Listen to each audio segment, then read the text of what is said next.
Hi, I'm not Patrick Redford, and welcome to the Pharaoh Shuffle Project. Now, let's get one thing out of the way first. I say I'm not Patrick Redford, but you might already know this face as Patrick Redford. Let me briefly explain, and then we'll get into the meat of this project, so to speak. So Patrick is just a branding name. George Tate is my real name. George Tate is my performance and stage name. Is the person I live as well. Patrick is just a pen name. It's just a branding choice to keep the world of magic tutorials and the world of magic performance a little bit separate for me. That's all it is. That's all it's ever been. With that out of the way, hi, my name's George Tate, and welcome to the Pharaoh Shuffle Project. On this project, we are going to cover a lot of ground. We're going to teach you how to do a Pharaoh Shuffle in the hands and how to overcome some of the pitfalls that I find a lot of people experience when first struggling to learn the Pharaoh Shuffle. We're going to teach you the difference between an out Pharaoh Shuffle, an in Pharaoh Shuffle, and a straddle Pharaoh Shuffle, and the mathematical properties that they possess to accomplish some really devious things.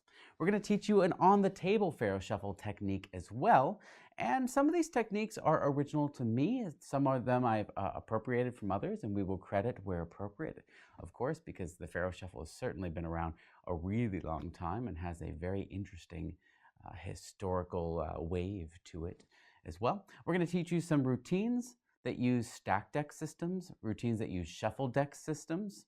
It's not really a system, just shuffle deck in use, that take advantage of some of the very devious properties. We'll delve into all the mathematics of how the cards change positions as well, and how to use that to your advantage. The last thing, or rather the first thing that we will cover, or the last thing that we will be covering, but it will be the first thing we talk about, is the tools to use. Because you know what? Not every deck of cards is made the same, and not every deck of cards is easy to Pharaoh Shuffle. But once you master the technique, you'll find that you'll be able to pick up most decks of cards and execute a perfect Pharaoh nearly every time. So, without further ado, shall we get started? I think so.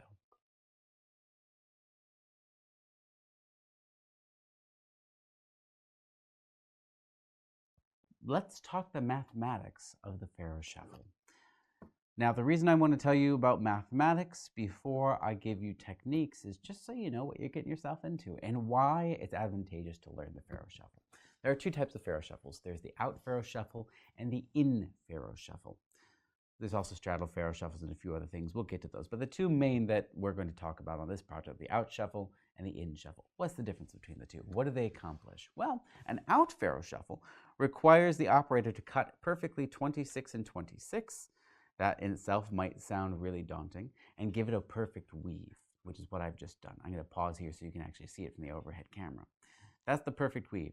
Now, this is an out Pharaoh Shuffle specifically because the bottom card, which is the Ace of Hearts in this case, and the top card of the pack, the Ace of Spades, are staying on the outside of the pack, while the rest of the cards are weaving perfectly every other card all the way through, which is pretty cool. An in Pharaoh Shuffle gets its name from doing a perfect cut and doing an in shuffle, which is the top and bottom card are going into the pack. In other words, this started on top, it's now going second from the top. This started at the face, but it's now going second from the face. And everything else, of course, weaves the same way. Now, the relationship of these shuffles to the cards work thusly. If I do 8 perfect Pharaoh Shuffles all the way through, I actually would return that deck order to the starting order that I was in when I gave that first out Pharaoh. If I'm doing in Pharaoh Shuffles, 26 of them will actually reverse the starting order, and another 26 will bring it all the way back to the starting order I was in. So maybe a little less advantageous, but the relationship with the rest of the cards and how they are moving in the shuffles is quite interesting. Let's examine the out Pharaoh Shuffle first and how cards play about with the shuffle. So, the Ace of Spades, let's move it to, say, position 4. 4 from the top. If I give it one perfect out Pharaoh Shuffle to begin, and again, that is the face card staying on the face, the top card staying on the outside. That Ace of Spades, which was at 4, is going to double its position, -1. So if we double 4, we get 8, -1, we get 7. So let's check. Is it in the 7th position? 1, 2, 3, 4, 5, 6, 7. It sure the heck is. We're perfect and ready to go. And that's going to be true all the way through. So right now it's at 7. So it's going to be at 13 next. Because we double 7, we get 14. It's going to be at 13. And so on and so forth. So it'll be at 25 after that, all the way down. Now you might be asking yourself, well, what happens when you get to the end of the stack? Well, let's find out. Let's put it at position 50. So this is 50, 152, position 50. And we give it one of those perfect style out Pharaoh shuffles. Again, this requires you to cut exactly 26 and 26 cards. Well, we will be covering all of that. Give it a perfect weave. The top card and bottom cards stay on the outsides, just like that. And now, where would you expect it to be? Well, if we double 50, we get 100. Minus 1, we get 99. I don't have 99 cards, do I? So right now, that card is actually in the 48th position. Let's check. 52, 51, 50, 49, 48. Because if we consider this problem as a modular arithmetic problem, that is simply just to say that we are casting out groups of 52 and starting our count over at 1. You don't need to know any of this or do any of this math in your head to take advantage of the things that we're going to teach you on this DVD. It's not a DVD, this video. I just showed my age. Wonderful. But it helps just to know and be aware of it. Now the in-Pharaoh shuffle, we just did the out-Pharaoh shuffle. The in-Pharaoh shuffle, the properties of that are similar, although a little bit more clear cut. Let's put it at position 3 to start and examine what happens when we do a perfect in-Pharaoh shuffle. Now remember, the in-Pharaoh shuffle is going to require us to cut exactly 26 and 26 cards as well. And then the top and bottom card don't stay the top and bottom card, but rather they go inside. So now that Ace of Hearts is going inside as we complete. Now this just doubles the position of every card, and it doesn't have any subtraction that you have to do. So now that Ace of Spades is at 6, because 3 doubled is 6. If we do that again, it's going to end up at, who would have thought, 12. Let's find out what happens to that. So we do another perfect in-Pharaoh shuffle, and let's find out. Is it at position 12? You bet your butt it is. 1, 2, 3, 4, 5, 6, 7, 8, 9, 10, 11, 12. And same thing, if we get here to the end, just so we force it off the map, so to speak, so we'll put it at position 50. This is where it gets kind of interesting, because once you get past that center 26 point, in fact, actually, before I do that, let's put it at 27. So you'll notice if I do a 26 card split with that Ace of Spades at 27, it's going to end up in position 1. This might help you understand this a little bit better. If it's at the 28th position, it's going to end up in position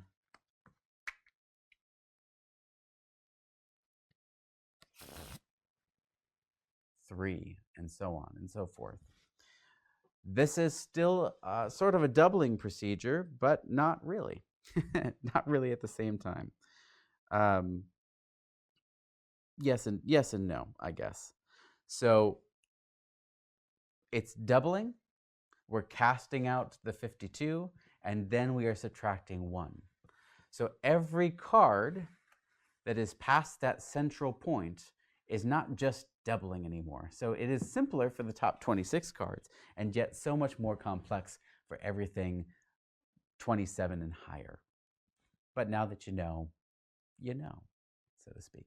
So that is just a quick rundown on how the mathematics of the shuffle affect other cards. So how is this advantageous? Well, if you are in a card game and you're trying to stack cards in a particular style and you want to do a table Pharaoh shuffle like this, you can be confident to know that you just delivered a specific card to a specific location, so it's going to end up with a specific player when you deal around. That's how it might be used in a gambling situation.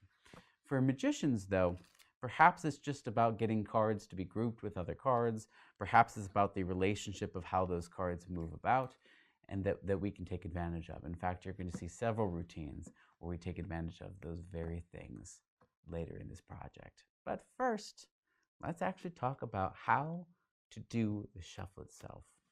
And that's up next.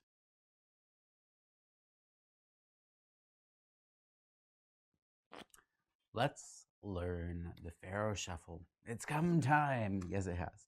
So the Pharaoh shuffle can be very daunting. And before we tackle a table Pharaoh shuffle, I want you to learn the pressure and how it feels just in the hands. So we're going to focus on the in the hands Pharaoh shuffle first, and specifically the out Pharaoh shuffle, where the top and bottom cards remain on the outside. Because I find most of you, that's the Pharaoh shuffle you're going to use the majority of the time, and it's the one that most magicians use.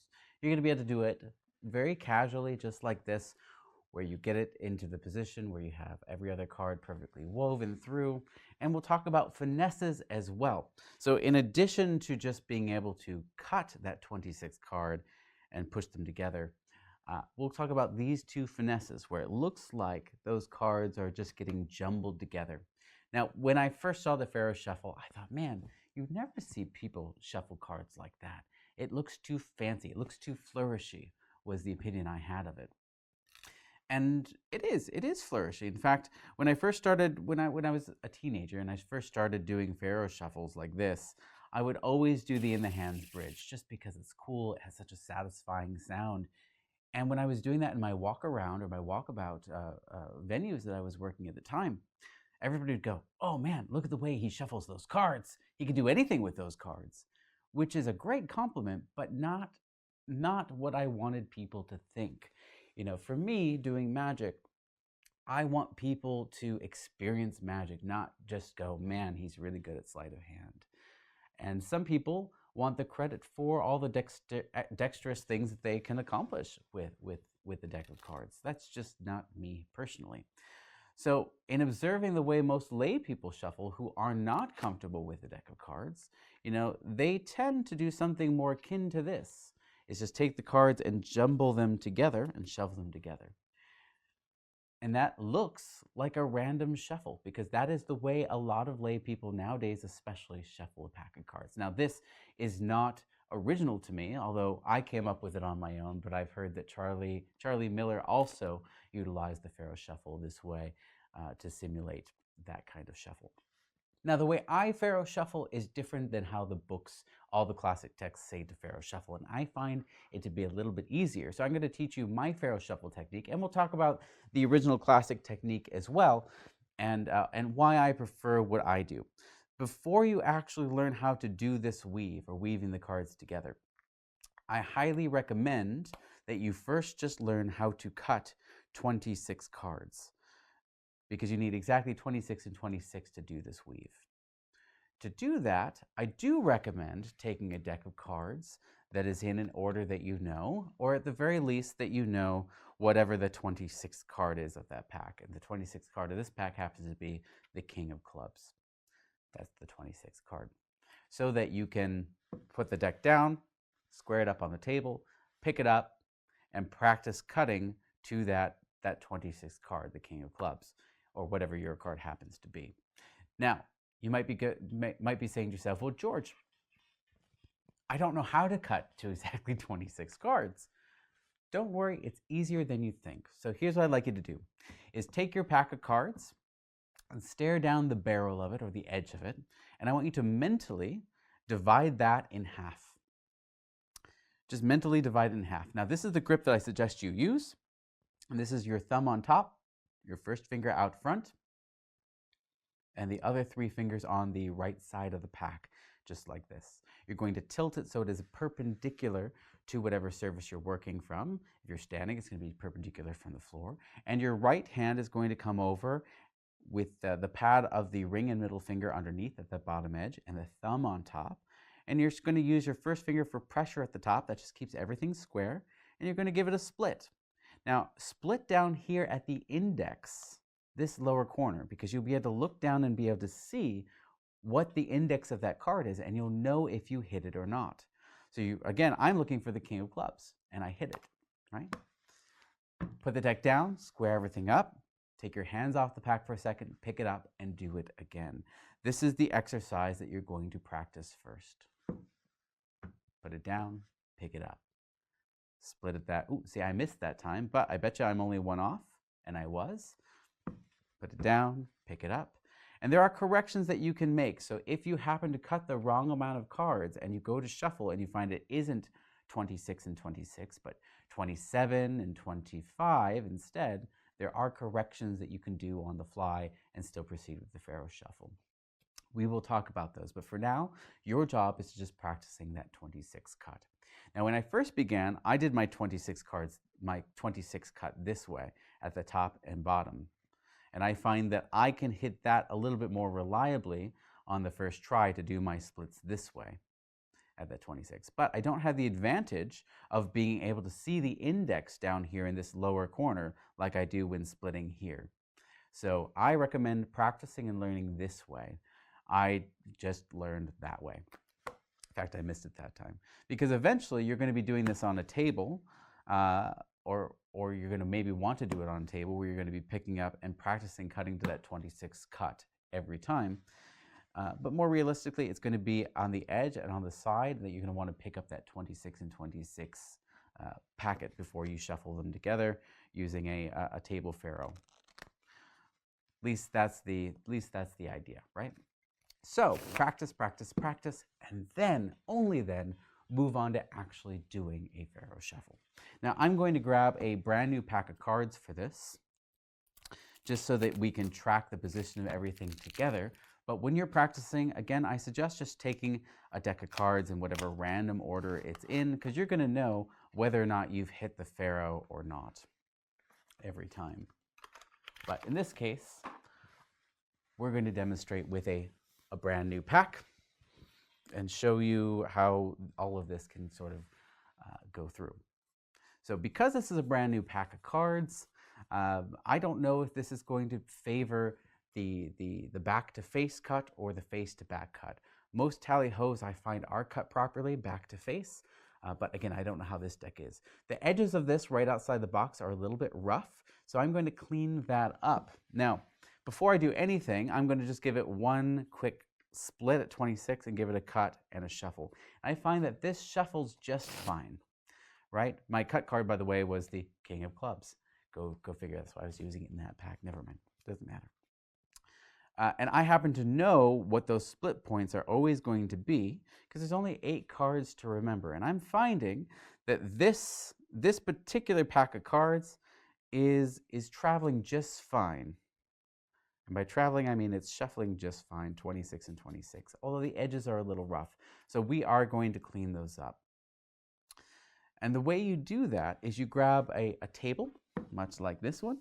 I'm going to move the edge of the mat that I'm playing on, just so I can expose the edge of this. And I'm going to buff the cards on the edge, just like this. Buff, buff, buff, buff, buff, buff, buff, buff, buff. That just smooths out a little of the inconsistencies or the roughness of those edges, smooths everything down, and takes care of all of that. Now, what you can also do is you can grab yourself a 5-in-1 buffer. I thought I had one here at the ready, but apparently I don't. And it's just a sanding block. Here it is. Voila. This is a sanding block. It's a file. This is a sanding block, though, for your nails. This is not something you would buy at a hardware store. This is something you would buy at a drugstore or beauty supply company. And this is a foam block that has a very fine grain to it. And you can also take a deck of cards that's a little rough like this.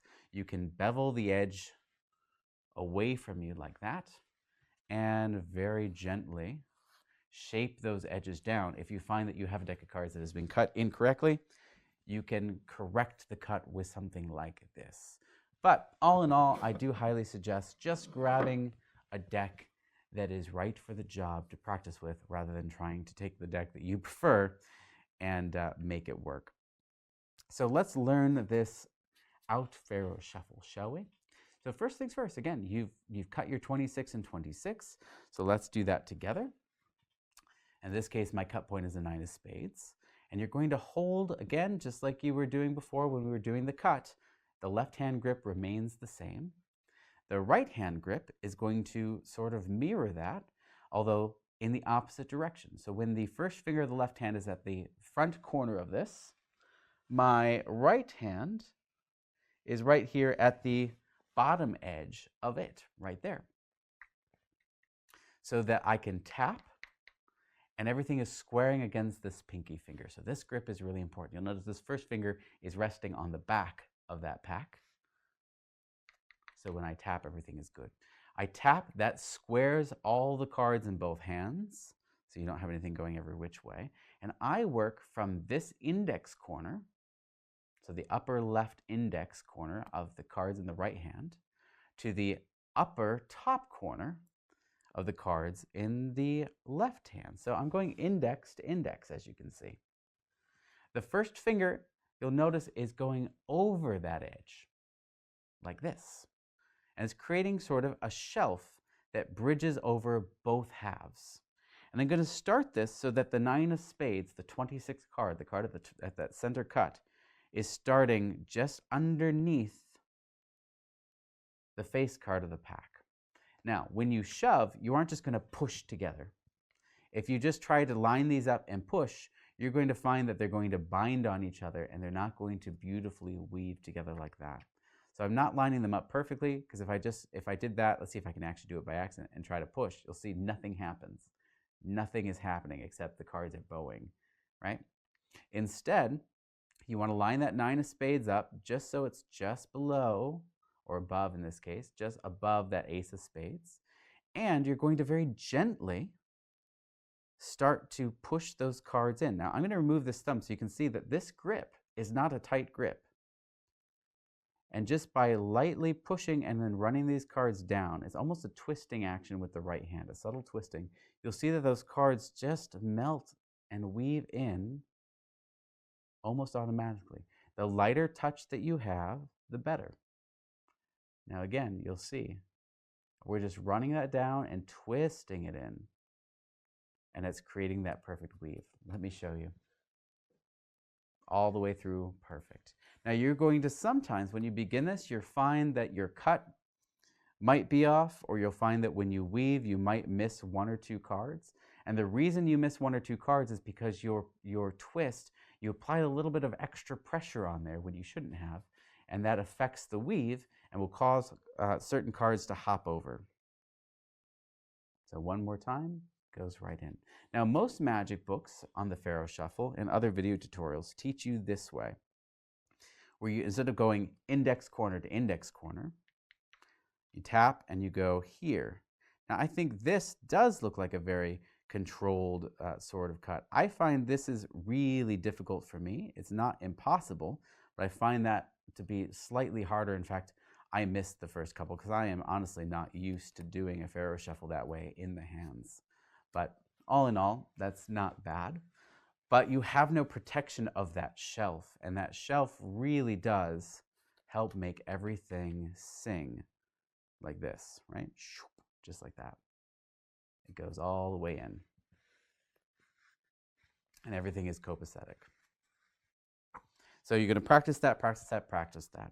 Now in Pharaoh Shuffle, by the way, that was a full cycle of 8, so we are all the way back to a beginning in perfect order. And in Pharaoh Shuffle is just like an out Pharaoh Shuffle, except we're going to be putting the top and bottom cards inside, so that 26th cut point is going to stay on the outside. So instead of shifting it up towards the top, we're just shifting it all down 1 position and starting the weave here instead of starting the weave elsewhere. Now you're going to want to get this to a point where you can do this with your eyes shut. So if you get everything in position and close your eyes, you should be able to feel whether or not those cards went together. That was with my eyes shut. Let's have a quick look. How did we do? Ah, look at that. Of course, perfect. I say, of course, perfect, but look, I spent many hours working on making that perfect. And you will get there too if you're dedicated and you want to. But don't get frustrated, although you're going to get frustrated, but don't give up. That's all I'm saying. If you do get frustrated, take a break, put the cards down, go grab a glass of water, go have something to eat, come back to it. Just don't give up. And make the space and time to practice this, and a dedicated time and space to practice it, because it's so easy to get lost in social media these days and lose hours of your life.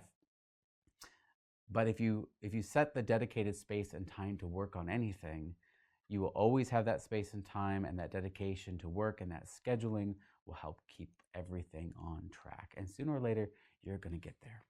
Now, when I teach people how to do this in person, I often play the role of the left hand because it was Michael Close when I was a young frog in Magic who said, let me hold half of it and you're going to, or rather you'll hold half and I'll push the other half in. And the reason he did that is so that I could feel how lightly this pressure is, because I'm barely touching and those cards just open up. And again, if I grip too hard, and I'll tighten my grip, you can see my thumb turning white. If I grip too hard, and if I grip too close to this edge, it's not going to allow those cards to easily open up, and I'm going to struggle to get those cards in and end up destroying the edges of those cards. The lighter touch, the better. They just open up.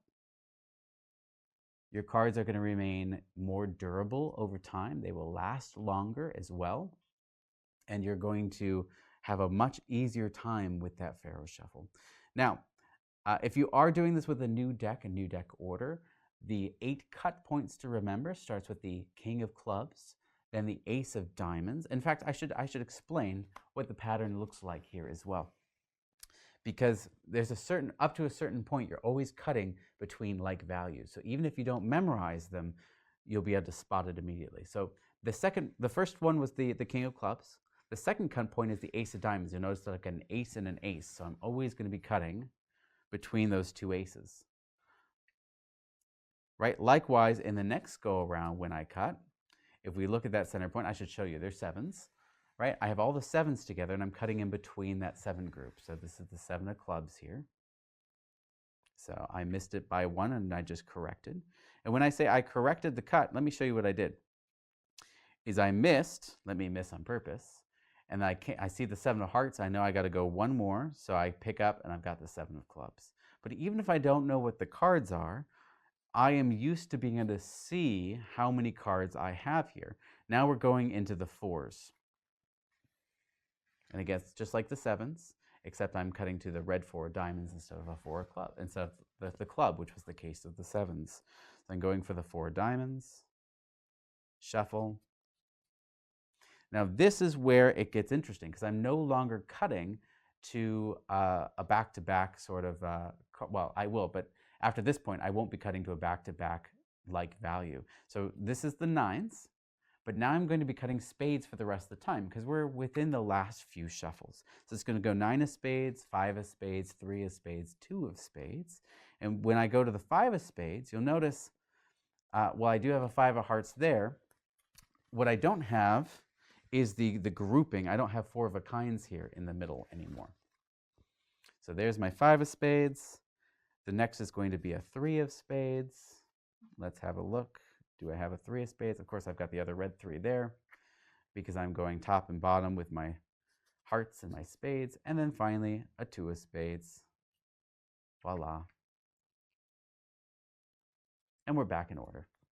Those are all out Pharaoh shuffles. Something else that's interesting about the Pharaoh shuffle itself, mathematically speaking, which I didn't mention before, is there's something called a stay stack arrangement. And this is technically a stay stack arrangement right out of the box because these are a perfect mirror of everything that's above it. If we wanted to make it absolutely a perfect mirror, we would do it this way. In other words, we have black aces on top, followed by 2s, 3s, 4s, all the way through to the perfect mirror in the middle of those red kings. If we give this a Pharaoh shuffle, and it doesn't matter if I'm doing an out Pharaoh shuffle or an in Pharaoh shuffle, so let's give it an out Pharaoh shuffle to begin. That relationship does not change. In other words, I still have a perfect mirror of the top and bottom cards all the way through until you meet in the middle with those aces. So this is known as a stay stack or a mirror stack principle. Let's give it an in Pharaoh shuffle to see how that affects things, just to keep things interesting. And I'm always going to be cutting a perfect cut between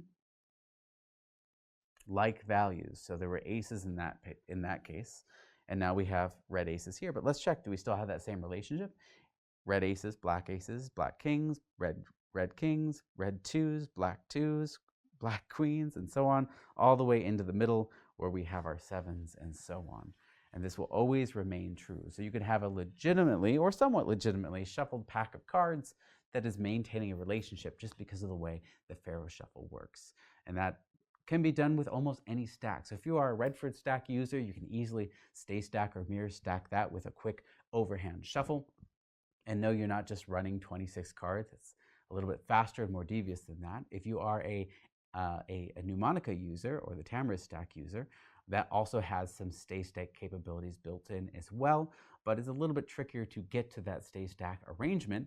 But again, out of the scope of this project, and you probably already know how to do that, but this is a great thing to take advantage of. If you are a size Stebbins user, technically speaking, you are sort of in an arrangement that you can stay stack easily. And of course, new deck order is a wonderful thing as well. Now, again, new deck order isn't a perfect mirror, but the values are mirroring each other all the way through. And if you want to be a perfect mirror, you do exactly what we just did, and you swap the top two groups of 13, and you're ready to rock. So again, practice, practice, practice. Practice makes perfect. That's all it's about. Let's talk Pharaoh Shuffle corrections. Now, when you're doing an in the hand Pharaoh Shuffle, you're going to find sometimes you miscut, especially if you aren't working in a stack and you go to shuffle and you realize you've cut 25 cards, one card too short, or 27 cards, one card too much.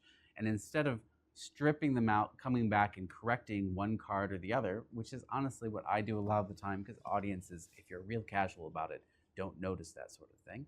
A lot of the time you want to just go ahead and push them together and be done with it. So I want to show you how you can do this. So I'm going to cut one more. So this is 27. This is the usual cut point at 26.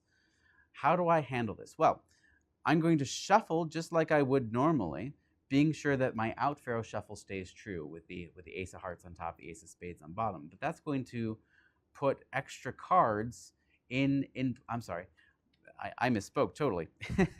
I'm going to shuffle normally, leaving two cards on top, so that my Ace of Hearts stays on top. I have an extra one, because technically this 27th card belongs between these top two cards, because ordinarily it would be right here. Hopefully that makes sense. So I go ahead and shuffle, being sure that that single card stays on the outside. So in other words, I'm basically ignoring this 27th card, letting it stay on the outside of the pack, but shuffling everything else normally. That goes in. Now, if I milk the top and bottom cards and throw these to the face, everything is totally corrected and back to normal. That's how Alex Elmsley wrote up in his books on the Pharaoh Shuffle, which if you read the Stephen Minch books, which is there's 2 volumes of the Stephen Minch books, and they are brilliant, and I highly recommend the works of Alex Elmsley. If you can get your hands on it, they are chef's kiss. They are some of the best books in all of card magic, with some really, really interesting magic and a huge treasure trove of Pharaoh material. So that's how Elmsley said to do the correction. This is how I do the correction. Now, most of you are going to favor Elmsley's simple solution of just milking and correcting. But I think this is just it's casual, and it's certainly done on the offbeat, and it's just fine. There's, again, nothing wrong with it. But I want to randomize this further. So I do something called the Red Fish Shuffle, which is an extension of the Dan Fishman False Overhand Shuffle. I wrote about this multiple places, but I guess the main resource of this shuffle is the Out of Order series, the Out of Order books on my stack. But you can also see this in the False Shuffle Project video download release that I did a number of years ago. And what this does is it maintains the entire order, but just simply shifts one card from the bottom to the top, or vice versa, or you can combine it with that milk. So let me walk you through it so you can see exactly what's happening. So first, the shuffle itself. You do the milking the top and bottom cards, and these are going to be thrown back to the bottom, but at an angle jog. So the grip is really important here. You'll notice where the thumb is, the first finger's along this left side, and the ring and the middle finger are here at the front, and the pinky is kind of just floating free at the moment, hanging out, doing whatever it wants. When this comes back in, I'm going to move my ring finger out of the way and catch this block so that it's on an angle. I can't make my hand invisible, but I can move it for a second. So it's on an angle with the middle finger between the two corners of these two cards, and the thumb is holding it on the other side like that. That's the angle. So milk, throw it back on an angle, and as it comes back, we're going to take a small group of cards, off the top. These are going to join those angle group cards as we leave them and take another small group like this. Now, all of those angled cards are going to be dropped off on top as we run, see how they drop off? And we immediately run 3 cards on top of that. Now we're going to exchange these 2 packets, but check out the grip and what makes this exchange so smooth. You'll notice that this group that's on in the left hand is resting along these 3 fingers, and the corner of this is resting between the first and middle finger of that hand, so that when this packet comes over, I'm going to hit the edge of my middle finger of my right hand at that top corner and push it forward. That's going to pivot this up into this hand behind this packet, where it can be caught between the thumb and the ring finger of the right hand as I let go of, and the thumb takes the other half, so they exchange places. We run 3 cards on top of that and throw the balance on top. It has a really, really nice smooth action to it. Let me do that at full speed for you and show you exactly what's going down. One more time. So it's a 10 count. So 1, 2, 3, 4, 5, swap for 6, 7, 8, 9, and 10. What you don't want is hesitation. By the way, you can just do this as a false shuffle. Just don't start with that milk. So it's 1, 2, 3, 4, 5, 6, 7, 8, 9, and 10. And that's a full deck false retention shuffle. It's my go-to in the hands false shuffle just because it's so casual and beautiful. There's some other great shuffles out there. And you know, no shuffle is a bad shuffle as long as you can do it well and deceptively. This is just happens to be the one that I favor. And I have much to credit to Dan Fishman for showing me his initial shuffle, which is based on classic shuffles. He just put the best parts of a lot of them together and made it really, really sing. And I just went, hey, you can do these other cool things with it. And you can shift cards around. Hence the extension of the name Redfish, which is Patrick Redford and Dan Fishman combined, the Redfish Shuffle. So hopefully you can use that as an adjustment. Now, the other way is if instead of cutting 27 cards, I cut short and I've got, I need to adjust this way. In other words, I have 25 here and the balance of the deck here. I could, of course, readjust and take one more card if I wanted to, but again, I don't want to do that. So I'm going to shuffle as normal, but instead of ignoring cards at the face, I'm now ignoring cards at the top. So I have 2 cards at the bottom because this top card belongs between those 2 cards. So I'm going to complete the shuffle as normal. Again, Alex Elmsley would milk those 2 cards, throw the balance on top, and be done with it. And of course, you could stop there, or you could immediately follow that with just a standard Redfish shuffle, just to casually do things and make it look even more random. And yet, we're still in that cycle of Pharaoh shuffle patterns, and everything is perfect. So the choice on which technique you choose to use to do that minor Pharaoh shuffle correction is just going to be dependent on time, your character, and your approach to whatever it is you are doing in that moment. And I'll leave it up to you to make that decision on what's best for you and the moment you are working in. If you miscut even further, abandon all hope, quit your job, don't do magic ever again. I'm kidding. I'm totally kidding. If your cut is way off, simply put them back together. Talk to your audience for a moment and recut. There's no shame in that. Or you could do a false shuffle just the same. I want to show you one more technique that I find is very, very shuffle. This is not very, very shuffle, very, very useful. This is not a correction technique, but a purposeful miscut that is going to allow you a greater margin of error when working with the Pharaoh shuffle, because it's going to allow you to always cut always cut more cards than you need, rather than relying on that perfect cut, while maintaining a full deck order all the way through, which is kind of cool. And that is a principle that I first read about in that Magic, what is the title of the book? I always forget. Let me grab it so I don't botch the name of it. Magic Tricks, Card Shuffling, and Dynamic Computer Memories, which is the mathematics of a 51 card stack are interesting in that if one card is removed, you can cut the deck between Pharaoh shuffles do perfect straddle pharaohs, and if you don't know what a straddle pharaoh is, it's when you have an odd number of cards. When you do a perfect shuffle, one packet will always be slightly one card larger than the other packet. So one packet is straddling the other, hence the title straddle pharaoh. But with a 51 card pack, it still takes 8 pharaoh shuffles to get it back to the original order, but you can cut and complete between each of those pharaoh shuffles. With a deck of 52 cards, you don't have that luxury to do that. The other weird disadvantage, and the reason I came up with the technique I'm about to show you, is that when you're doing out pharaoh shuffles, because there's only 8 of them, if the audience gets a glimpse of the face card, they might not believe that those cards are really shuffling, because this card will always remain the same, which is a bit of a disadvantage. But if I cut 27 cards instead and give those a shuffle and don't do my pharaoh shuffle correction, so in other words, sorry, I cut 28. In other words, if I cut one more and do my pharaoh shuffle, so that's my 26th card there, the 4 of diamonds, and I'm going to shuffle them just like I would do in that pharaoh shuffle correction in leaving extra cards, right? I'm leaving that 4 of clubs at the face where it doesn't belong, which is going to leave me 2 cards at the top, just like before. But instead of correcting this issue, I can leave things exactly where they are. I can cut the pack as long as I keep my ace of hearts on top. So I'm going to do a slip cut. And the audience is going to see that face card change. So from the front, it looks like this. They don't see the slip, right? It looks like that. It looks like a legitimate cut because it is a legitimate cut. We're just holding back 1 card each time. So let me do another one of those.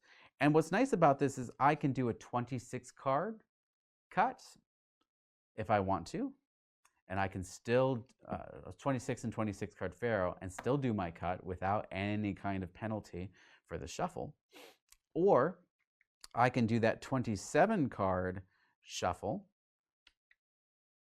get those in there, still do my cut.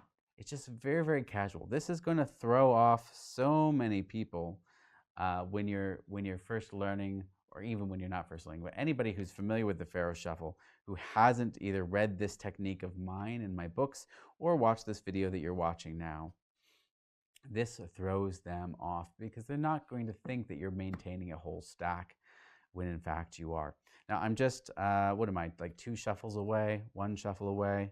I'm 1 shuffle away from completing this whole sequence of events. So let me just do the last shuffle, and I'll show you how we handle getting the cards back into play. I'm sorry, I got lost on what stack I was in for a second, and my brain panicked. But right now, I am back in new deck order, but the ace of hearts is in the wrong place. So you'll see this. So the deck is all in order. It's just cut by 1 position. So by knowing the face card, I know where I have to cut. I just have to cut 3 cards. So I can slip 3 cards out, give them a cut, and be back in new deck order. If you are a person who uses a scallop short card in your stack and a breather on your 52nd card, like I talk about in the Redford stack books, it's very easy to cut the deck back and slip cut this to the right place. So all you're doing, if the ace of spades had a downward cutting breather in it, let's put this in a random place, right? It's going to naturally cut at that ace so that we have it at the ready. So I'm going to lift in my breather and then slip cut that ace back to the top. So one more time, get it in position so the ace of spades is not there. I cut at the break, we slip cut the deck, and now we're easily, without having to think or work or do math, back in the position that we need to be. So hopefully that's useful to you. It is a secret pharaoh shuffling technique that has been in my arsenal for a long time. It has served me well, both as a throw-off, both as a pharaoh correction technique, and certainly as a bit of smoke to throw in the eyes of discerning magicians. There you have it.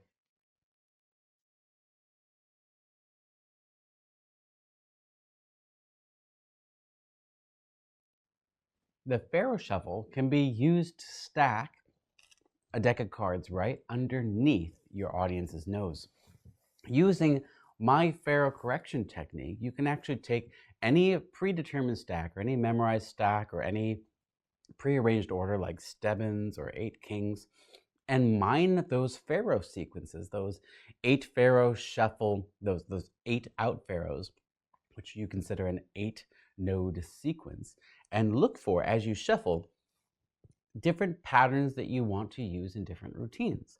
I'm going to take my own stack as an example, the Redford stack. Inside that, at a certain point, when you shuffle, the Royal Flush and Spades comes together. Now, it's in a very specific place, so cutting the pack or bringing that to the top or getting it to the top within a Pharaoh shuffle would traditionally be very difficult, but you can use that correction technique with the 1 card slip cut to bring that to the top. Now, it doesn't have to be the top card. It could also be the face card of the pack, so that this cut, which looks like a cut because it is a cut, but it keeps that 1 card out, maintains everything in the proper sequence, allowing you to bring that to the top. Now, I'm going to show you that in just a second, but let's talk a little bit first about other things you can use to stack with, right? Even if you crack a new pack of cards like this is a new deck order at the moment, you can bring this into a red-black sequence very, very quickly. As you know, 1 shuffle or 1 straight Pharaoh shuffle is going to bring this into this pattern. This is going to be a red-black stack, and you're already there and ready to go. So if you're doing things like Out of This World, this is a really advantageous way to get there efficiently. 1 more shuffle is going to get you into a red-black stack, specifically from New Deck Order, where the cards alternate red, black, red, black, red, black all the way through. So if you do things like Tamara is neither blind nor stupid, this is a very quick way to get into that. Even if you have a shuffled deck in use and you want to call all the red cards from the black cards using a Hofzinger spread call or maybe a Leonard Green style angle separation or Woody Aragon's wonderful table technique, you can give it 1 Pharaoh shuffle and be into a red-black stack. Of course, the Redford stack, if you're familiar with it, goes into this order without Pharaoh shuffles, without any kind of calling.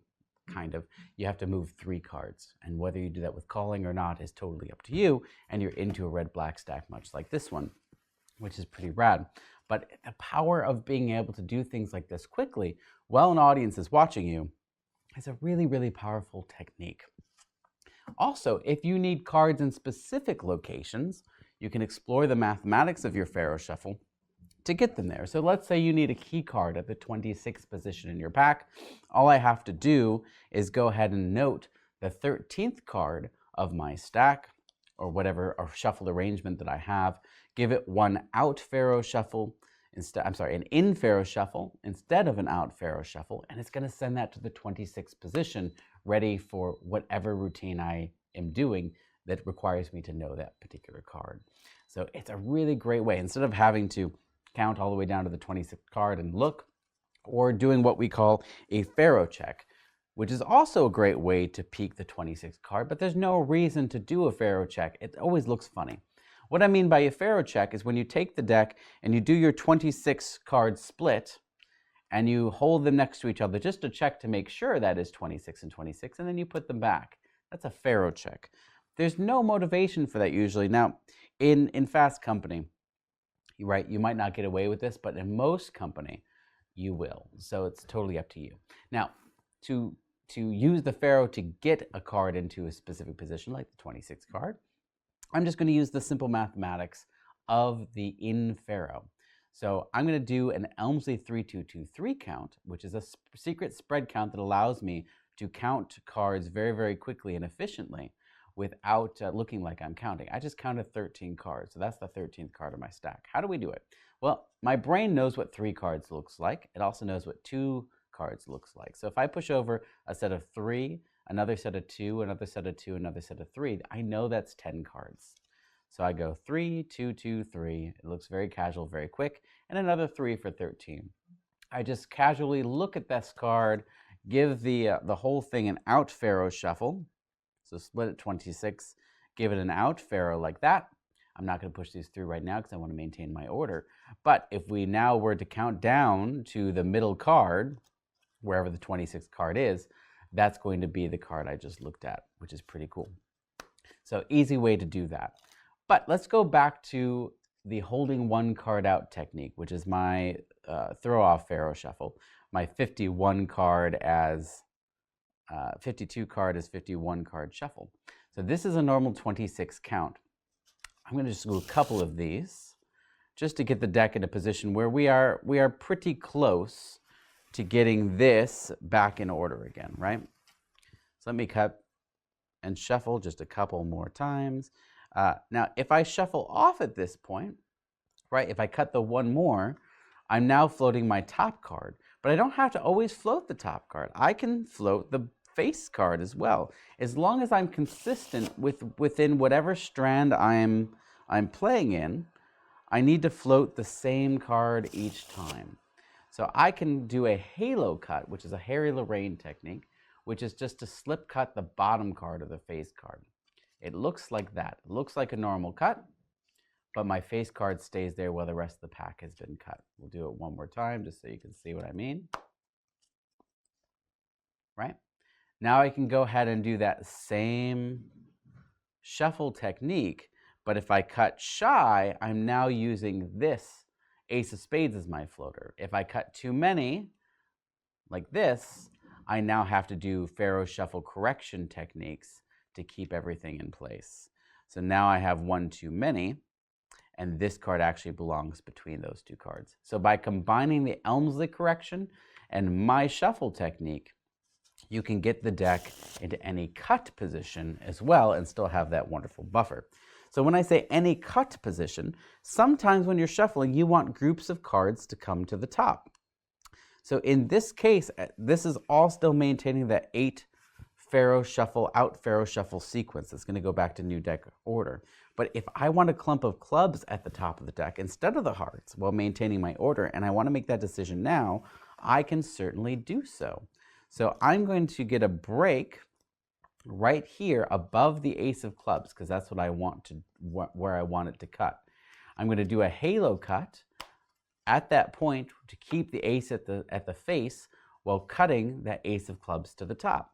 So now when I do my very next Pharaoh shuffle, which is going to be a perfect shuffle, 26 and 26 card split, I've now loaded a bunch of clubs at the top of the pack. Right? I could have easily done that with the diamonds or the spades and so on. And if I want to change my mind, it's very easy to do so. So if I want the diamonds now at the top, starting with the king of diamonds, I can always do this face up, cheat this towards myself so that the audience can't see where I'm at, right? And give them a cut in the hands like so. Easy to do. Then I'm going to give them another perfect Pharaoh shuffle. And now at the top of the pack, I have all my diamonds in order. And you notice the rest of the deck is also in order, minus that ace of spades, which is just out of sequence. And just like we talked about before, it's easy to cut it right back into play and have that whole deck back in order. So why is this useful? Well, specifically, like I said before, there's a routine in my work called the Stack Safe Poker Triumph, which takes advantage of this technique. And if you are interested in this much more complex routine, go check it out in Slightly Out of Order.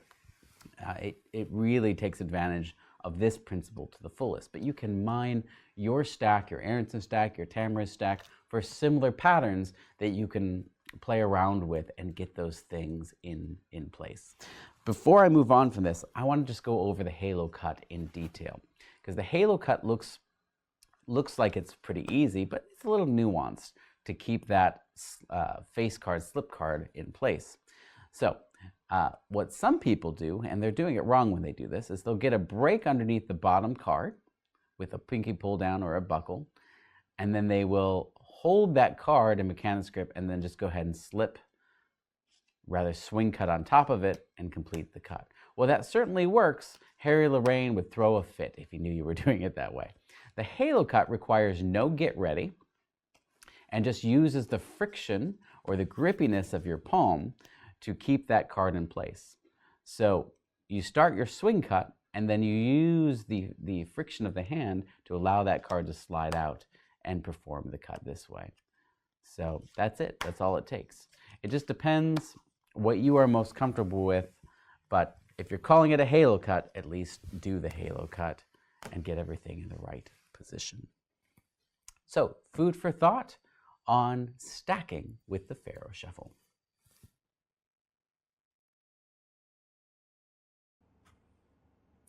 It's time to learn the dreaded, the crazy, the super hard, the scary. Dun dun dun. I do my own effects. The table Pharaoh Shuffle. This is a very intimidating technique. This is a very difficult technique to master. However, I'm going to show you a couple of cheats that make it just a little bit easier. If you've already mastered the in the hands Pharaoh Shuffle and you can do that indiscriminately, it's time to move on to this. I don't suggest learning this before you learn that, because by learning the in the hands Pharaoh Shuffle, you're going to learn how the cards interact with each other. You're going to learn how they melt. You're going to learn the appropriate pressure. If you try to skip to this without first mastering that, you're going to be in a world of misery. So please master that other stuff first before you move into this. Just like before, tools matter, right? You get your expert cut packs, either the mandolins or the gold seals. And I heard at some point they're going to make some cheaper mandolins that might not have that cut. So if you're watching this in the future where that becomes a true thing, just be aware of which mandolin pack that you have. In other words, if you paid next to nothing for it, not going to work. By the way, other decks of cards like the angel backs and things like that, those are okay, but they don't Pharaoh quite as well. They will still Pharaoh. They Pharaoh really good, but I still don't recommend them for learning initially. But once you've mastered the technique, angel backs, regular bikes, all those things will Pharaoh Shuffle just fine. But don't torture yourself. Get the right tools for the job to learn. Tally-ho is also a good option. I'm going to show you with both of these. We're going to start with the decks in new deck order. And I have 2 decks set up just so you can track and we can do all these things together. The tally-hos, you can tell the difference from the face-up because we have the tally-ho ace of spades right there. We'll turn it so that you can see it from your perspective. And the bicycles, of course, have the word bicycle on their ace of spades. That's the difference between those 2 packs. Let's start with the mandolins and get this going. First things first, you want to learn how to cut 26 cards in the pack. Now, I can dead cut 26 cards because I've practiced dead cutting 26 cards, but the technique is a little bit different than before when we did it in the hands because we had that top-down cheat sheet to be able to look and split. When I'm doing it here on the table, this is forward quite a bit so I can see that edge so that when I'm cutting, I can still dead cut to the right place. And that, in this case, I've just cut and I've cut 1 extra card. So I am not perfect at this every single time, but it's easy to drop off or thumb off 1 card and correct as they come together to do the split. What I would suggest you do is a technique that I picked up from Martin Nash, watching Martin Nash do the table Pharaoh Shuffle. And he does his splits here in the hand, so he gets that perfect cut, and then he puts those down on the table. His technique for putting them down on the table as well involves setting it down with the fingernail on top of each hand, like this. This way he can square them and put them down, and they stay square. So they're ready to be Pharaohed right now, but he can set them down, they're prepared to go. He can talk, time misdirection, not that you need it, and then come back and then do the Pharaoh. The grip on these cards is a little bit different than they would be otherwise. Your grip, I just did an in Pharaoh Shuffle. We can do an out Pharaoh Shuffle, but the grip is very similar to in the hands in that I've got pinkies on opposite sides. So instead of having my first finger here and these go through, I have a pinky that's taking the role of my first finger for the left-hand pack, and my pinky is in the same position that would have been otherwise. When you first start doing the table Pharaoh Shuffle, I highly recommend doing this on a mat, something with some nice spring to it, because that springiness is going to help you get the cards in the right position, get them to the right height, so as you're pushing things together, everything is copacetic for that perfect Pharaoh going through.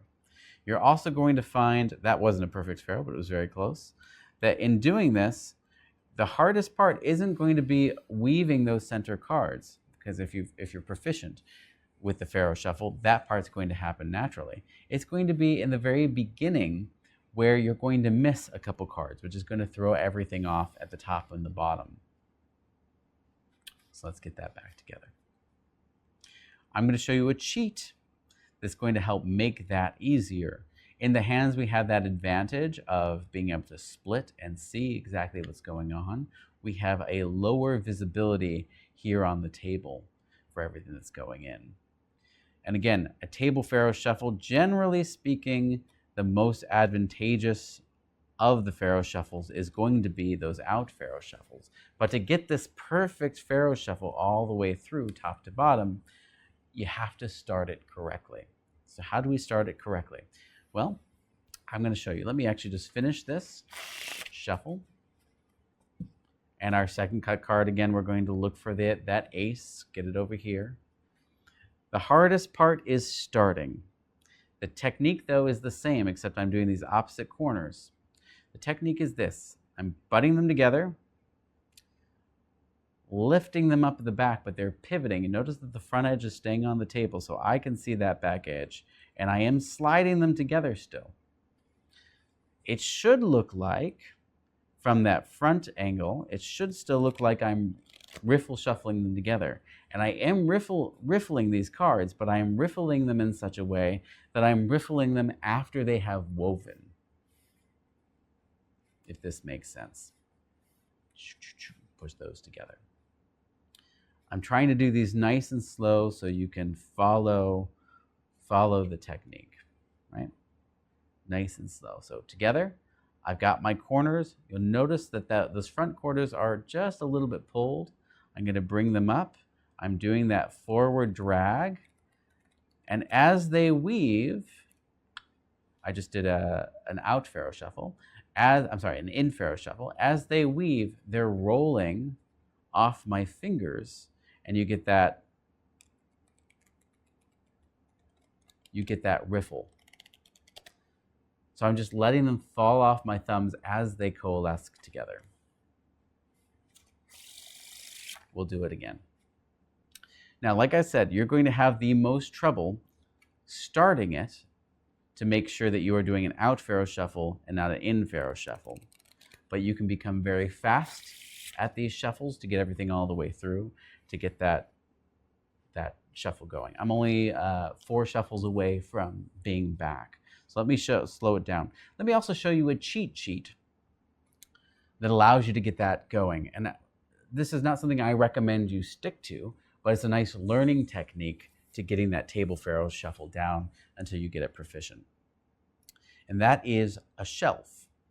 I'm going to create a shelf with my bottommost card. So to do so, once I've split and squared everything up, I'm going to allow one card to riffle off my thumb and pull that back just so that the edge of that card is exposed. I'm going to expose it a little more so you can see the blue, so there's some contrast so you can see it. But you would really just do it just a little bit with that white border, and that's going to act as a shelf, much like our finger acted like a shelf before on the table. And that's going to allow me to get these cards to begin the correct way, because I'm not going to be fighting the pressure of the table, and they're just going to melt through each other. All right, so get your shelf. I'm going to get it in this position. Again, I'm exaggerating it just a little bit so you can see. The right-hand cards go on top of that shelf, and I'm pushing everything down, keeping everything square right now, and butting them against each other. So right now, these aren't going to push into each other because they are at the exact same height because of the springiness of this table, that shelf, and because I haven't tilted anything. When I'm ready to shuffle, I bring these up just a little bit. Everything is locked down. My fingers are still on top. And I'm going to begin at that back edge at the bottom, dragging it forward, and that's, you can see, is already beginning my perfect Pharaoh shuffle. I can now riffle them off my fingers and my thumbs and continue. Now I paused, so this top portion is now not quite shuffling correctly. So let me pull it out, we'll do it again. But that is the technique that you want. There's a lot of tension going on here, but once you get it down, you can abandon that shelf, come up, and just let those cards coalesce. If you miss a few at the top, there's no shame in allowing those cards to shuffle normally and then going through. because you can control, just with a very slow shuffle, you can control everything and riffle off the last few cards the way it should be, right? So that's it. That's the table Pharaoh shuffle. Let's just do a couple more in real time so that you can see how everything is shaken out.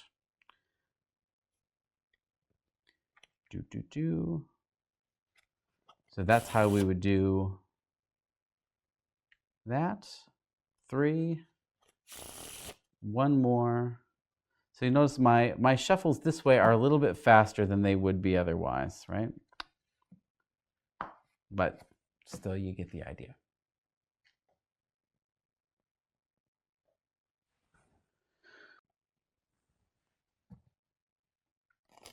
Let's just go over the table Pharaoh shuffle with a deck of cards that is a little less easy to work with. These are the tally hos. We're going to begin, of course, in new deck order. And I'm just going to give them a couple in the hand Pharaoh shuffles just so we can do the last 3 on the table. Also, this is a brand new deck of cards, so these have not been trained, or they have not learned the Pharaoh shuffle quite like the other decks are. And plus, this isn't an expert cut by any means. This is a much rougher edge in comparison, and I've done no work to these cards at all. So right now, the cards are just kind of learning how to melt together. In fact, let's actually do this back edge. This is a shuffle that I don't usually do because I struggle to do it that way. And you'll notice that I just missed a few at the top, so we'll just manually put those through. No problem. I'm not perfect either. And I think we're down to the last 3 shuffles. We're actually down to the last 2 shuffles. So we're going to get in our position. Now, instead of the shelf, I'm going to butt these against my finger. So my finger is between. My pinky's still on this side, my pinky's still on the other side, but that finger is going to act as our stopping point. Now I can bring the decks together, and as long as I'm starting those cards in the right place, those are just going to go and melt and shuffle. Let's see how well we did. Now, notice I missed right there at the bottom, and the tell for that is that I was going for an out Pharaoh shuffle, and yet my top card went in. So let's do it one more time together. Again, if you have a mat to work on, this is going to be the way to go. So this is a kind of an interesting thing in that it looked like we were perfect, but notice how there are still 2 cards down there at the bottom, which means we missed right there in the middle where I have 2 cards.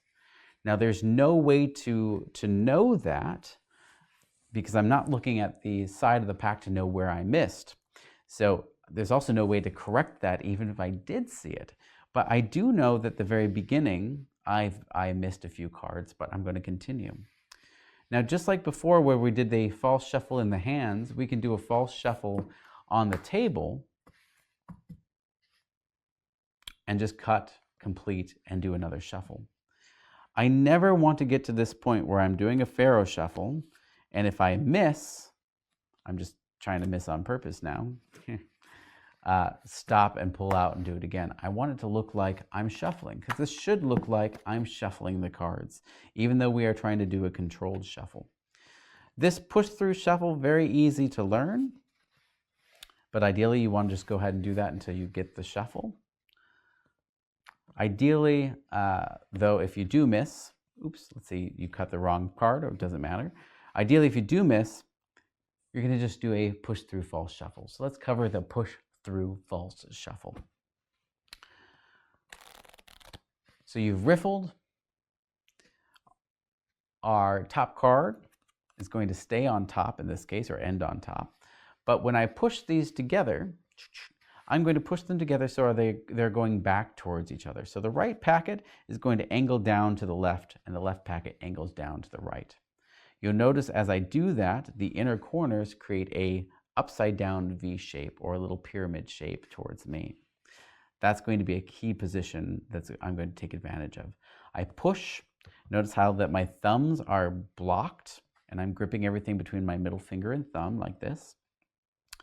My ring fingers and pinkies are continuing to push, but my thumbs are going to change position. They're going to go into the center of that V as everything has continued to push. And notice that we are now creating a V on the top portion. Once that V appears at the top, I can squeeze with my middle fingers and thumbs so everything goes straight on the edges. And apparently I will square. Now you'll notice from the front edge, this looks square because my hands are covering those bad sides. Now when I say the bad sides, let's actually switch to this close-up so you can actually see what I mean. Those sides there are obviously not squared together. But from this position, with my hand still here, this looks like a squared pack of cards. I just don't want to remove that hand because you might catch that edge. Boom. Now we're going to do the strip out. And what the strip out looks like is this. It looks like a cut. Let me get back to that point one more time. My right hand is going to grip the edge where it is jetting out here. My left hand grips its edge where it's jetting out there.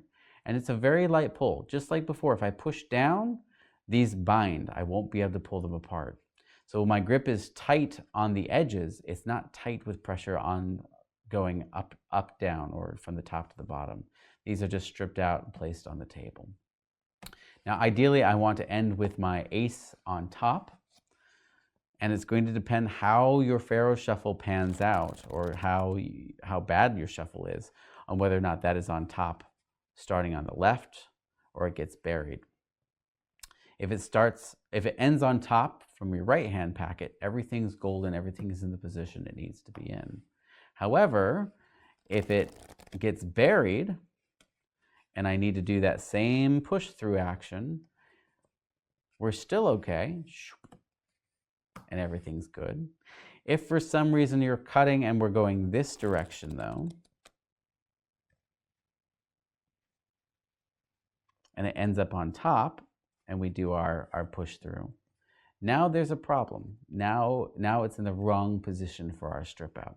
You're saying, well, why don't you just strip it out the other way? Well, because the flow, you'll find the flow isn't quite right. So in this case, I'm just going to complete the cut, but jog it, and come back and just give it another cut.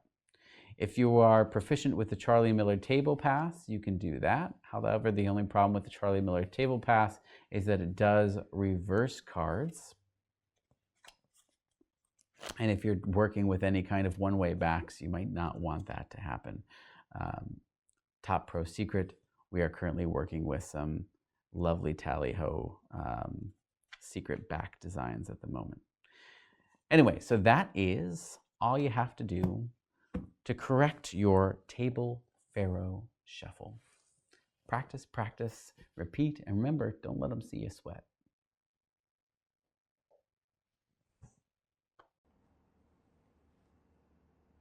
Let's talk about a couple finesses that will help you master the table Pharaoh shuffle a little bit more easier. I've already talked about the shelf, where once you cut, you create that shelf to place your second half on top of, to make sure that your out Pharaoh is happening. But if you find once you've abandoned the shelf and you're going forth to do your table Pharaoh shuffle, if you find that the bottom of that Pharaoh shuffle has extra cards, in other words, if you've missed, in this case, of course, I haven't, but if you do miss, all you need to do is go ahead and try to swap your piles. In other words, what would normally be the top half in your right hand is going to be the top half in your left hand. So you're just swapping sides, the bottom going to my right, the top going to my left. This doesn't have to change the cutting technique. I'm just going to slide this down and take the bottom to the right. In doing so, and the idea here is that the pressure that you're applying on the right might be, see, I am awful at this, so I have to cheat there at the top a little bit, might just be a little bit more than it is on the left, thus making that Pharaoh shuffle fall correctly. So if the shelf doesn't work, or if you don't want to use the shelf technique, go ahead and use the swapping technique if you're finding that your your Pharaoh shuffle is favoring one side. In other words, if you have 2 or 3 cards at the face of the pack after the Pharaoh, instead of those going up inside, just try swapping your packets and see if that helps. Small tip, I hope that works for you.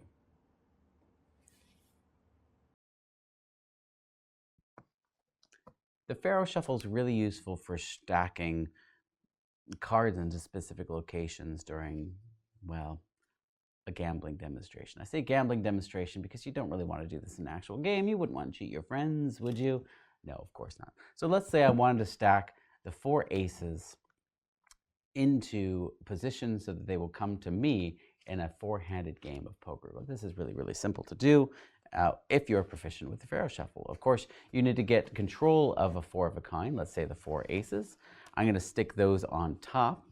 And you can either do this in the hands or you can do it as a table Pharaoh. It's up to you, but you're going to do in Pharaoh shuffles where the top and bottom card go in. And in 2 perfect Pharaoh shuffles, you're going to have control over those 4 aces. So if you deal out 4 hands, those aces will, of course, come to you, which is kind of fun. It's kind of a satisfying thing to be able to stack legitimately, or riffle stack legitimately, those 4 aces. Now, the cool thing about this is your Pharaoh shuffles don't have to be perfect. Now, you'll notice my cut is totally off. I've got a bunch of cards here at the end, but as long as my top stock is Pharaoh shuffling where those aces are, and I'm doing it good enough, that's all it takes to get those aces into the right place. Which means this is a great and wonderful thing to practice your table riffle shuffles, which may not be perfect all the way through because you're not worrying about maintaining the rest of a stack. So I don't have to have perfect cuts here. I just have to make sure that when I am shuffling these together, that top stock of aces is what is the most important. Now, if I have a few cards that are off at the top, I can always slip cut 1 or 2 with a couple false cuts. And if I'm really struggling, I can always switch to a quick in the hands. Just don't make it look too flourishy. And then you're going to have your aces come right there into the correct positions that you want them to come in. So, wonderful way to practice your table Pharaoh stacking as well. Have fun.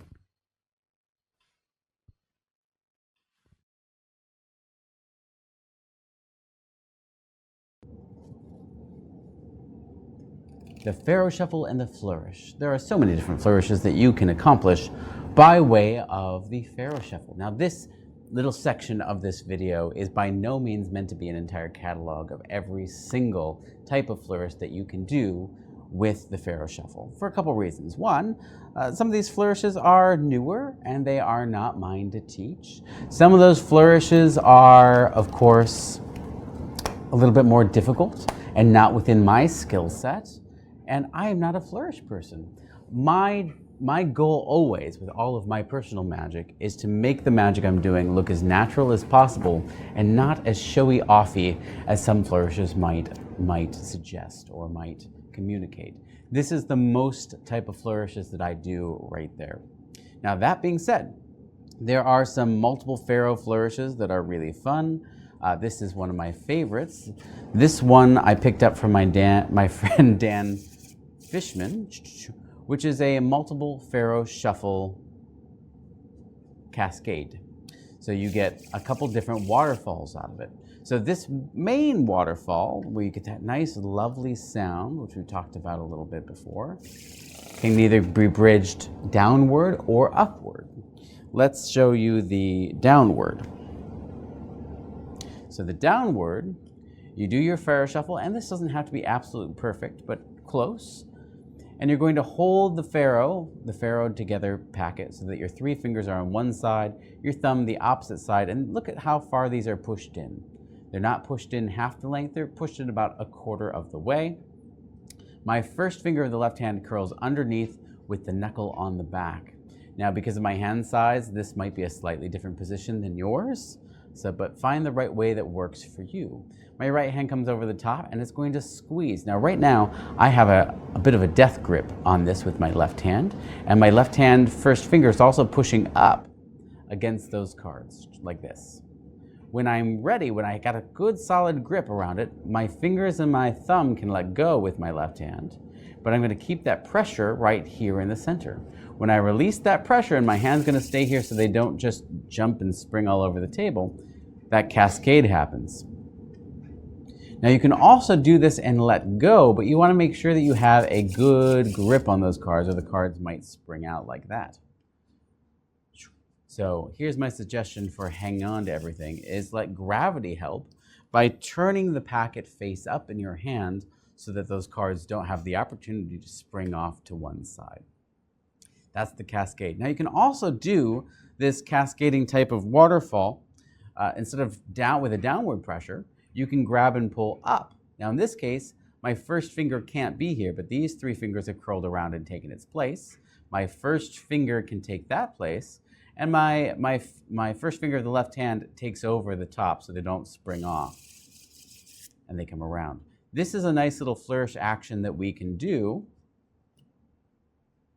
and we can also twist or pivot around that first finger as they coalesce together. So from the front, it looks really pretty like that. Isn't that kind of a nice moment? I think that's a really nice moment. We'll do it one more time from the close-up camera just so you can see. This nice and pretty action of them coming together. Now, we can combine these actions with a multiple cascade. So it looks like you're getting several shuffles, but there's really only one shuffle happening. Because of the nature of the way I Pharaoh shuffle cards with this offset, I can pause here instead of lining them up and squeeze the packet this way. This action and technique is the same as the other way, and just release the pressure, and we have a nice cascading action like this, which is quite lovely. Now, that is by no means a perfect shuffle, but it's a pretty close to perfect shuffle.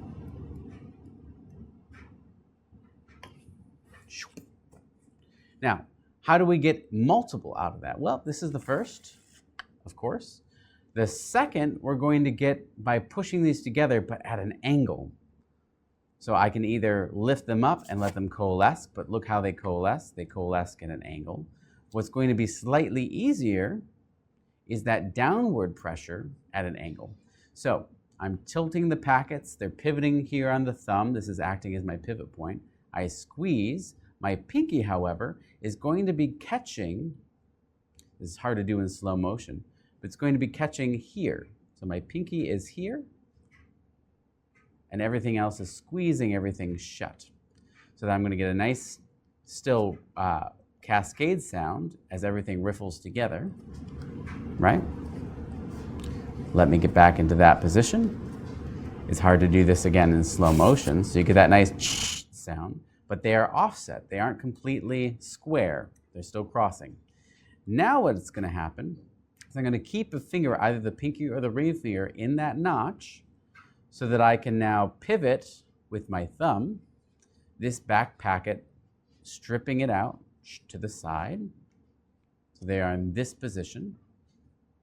Squeeze everything this way, and then you get your last riffle shuffle together. Very showy, very fun, relatively simple to do. So it's a nice 1, 2, 3 punch. You'll see a lot of Pharaoh folks do similar things to this. This just happens to be the one that I picked up from Fishman many moons ago, and we thought we would share it with you now. What are some other flourishes that you can do? Well, there is the large or double Pharaoh fan.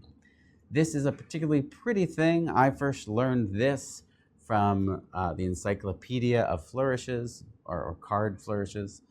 This is, no, I'm sorry. It was not the Encyclopedia of Card Flourishes. It was Jeff McBride's Art of Card Manipulation series where he taught this. But this is a very standard move that you can do with your Pharaoh shuffle. You can also go ahead and turn this into a double fan, and I'm going to show you how to do that. But first, in order to learn this, in order to be able to successfully do this, there's a couple of things that are happening. One, this is not just a perfect out faro or in faro. So you're going to need to learn how to force a straddle faro. So if you haven't yet mastered that 27-26 cut, this is a good way to practice it because it's okay if you're off. But you want one packet slightly bigger than the other. And if you do 27 in the top, 25 in the bottom, so that I've got 2 more on top on my bottom half, this is perfect. Now you want your right hand, or the part that is being woven into the left hand, so whatever's in your right hand, to be the larger packet. This is so you don't have to readjust. So as these come together, you can grip and just go right into your thumb fan to get that nice and pretty even fan. And you can either close it up with one hand and then do a shuffle together if you'd like, or you can strip it out. So in order to do this, you need to be able to do, of course, a thumb fan. Many of you probably already can do a thumb fan. It doesn't matter which hand you do it in. Of course, if we do the thumb fan from the right hand using your left thumb, the cards, of course, will be reverse spread and go essentially blank. So you're going to be wanting to do this in your left hand with your left thumb. So if you haven't gotten that up to par or up to chops, you want to practice that now. Now, what is the technique for the thumb fan? I can only show you what I do because, again, everybody's hands are slightly different. So you have to play around and figure out what works for you. But your left thumb is going to create a little bit of pressure here at this bottom edge, not quite at the corner, but not in the center. I hit that in between action. My first and second finger or middle finger, depending what you can fit here, create opposite pressure on the other side, and this is that pivot point, so these can be pivoting around. My right thumb is going to now spread, so I'm going to pull the whole deck as far into the thumb crotch as I possibly can. That's just going to give me a good even coverage as it comes around. And with my thumb, you're going to just start to begin to spread those cards. Now, when you first do this, you're going to end up getting clumps like this, and it's not going to look very good. If that's the case, you're going to want to release that pressure. That means you're holding the whole thing too tightly. So if I hold it tightly, this will happen. If I loosen up my grip, with just a lighter grip, see how this starts to fan a little bit better until you find that perfect grip setting, and just remember it. To close it up, we're going to use our fingers to walk it around. So my fingers are just twisting, and I'm going to let gravity finish this up as it pivots back around on that pivot point. The same technique is being done with the double faro fan,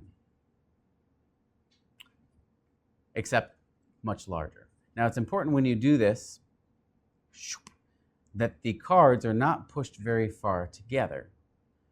These are, I mean, for the riffles and everything, we did about 1/4 of the way. This is even less than that, right? That's only about 1 inch in, if that. I don't have to re-grip or turn this around because I've made sure the straddle happens with the larger side at the bottom. I've got a nice grip here because if I grip here, these aren't going to pop out unless, of course, I shake them violently. I'm going to grip this the same way. Notice my thumb is still there. My fingers are still there.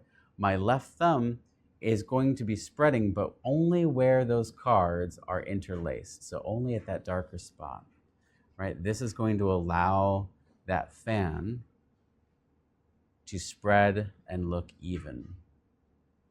To close it up, I can do the same one-handed technique, and these will come around. As long as there's pressure on this, these will not fall out, right? I can come over from the top and give it one of those fancy flourishes to let them go together, or we can do a fancy strip out as well. So you can get to this point, you do your fan spread. Now I'm going to just take the top portion. Because they weren't put together very far, as long as I put pressure on these and pull out this direction and down, you'll notice that these stay in a somewhat decent fan, which can then be closed one-handed, and these just tossed on top, thus undoing the Pharaoh shuffle.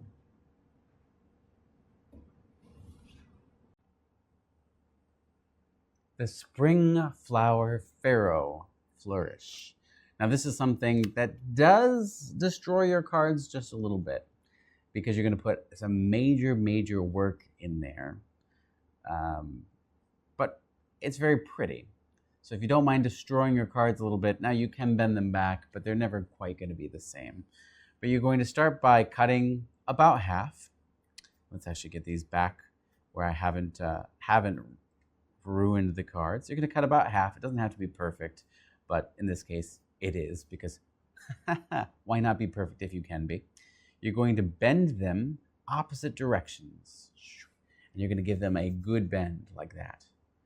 That in itself looks really cool. Now, you're going to Pharaoh those together by the edges at the bottom. They're still going to Pharaoh very well, but because they are bending opposite directions, you don't want to spring these together, by the way. You want to gently push them together. And you can already see it's acting a little bit like an accordion, right? It's coming right out. Now, the more extreme the bend, the better the flower is going to be. But you can open it up and you have a nice little flower. The Pharaoh flower.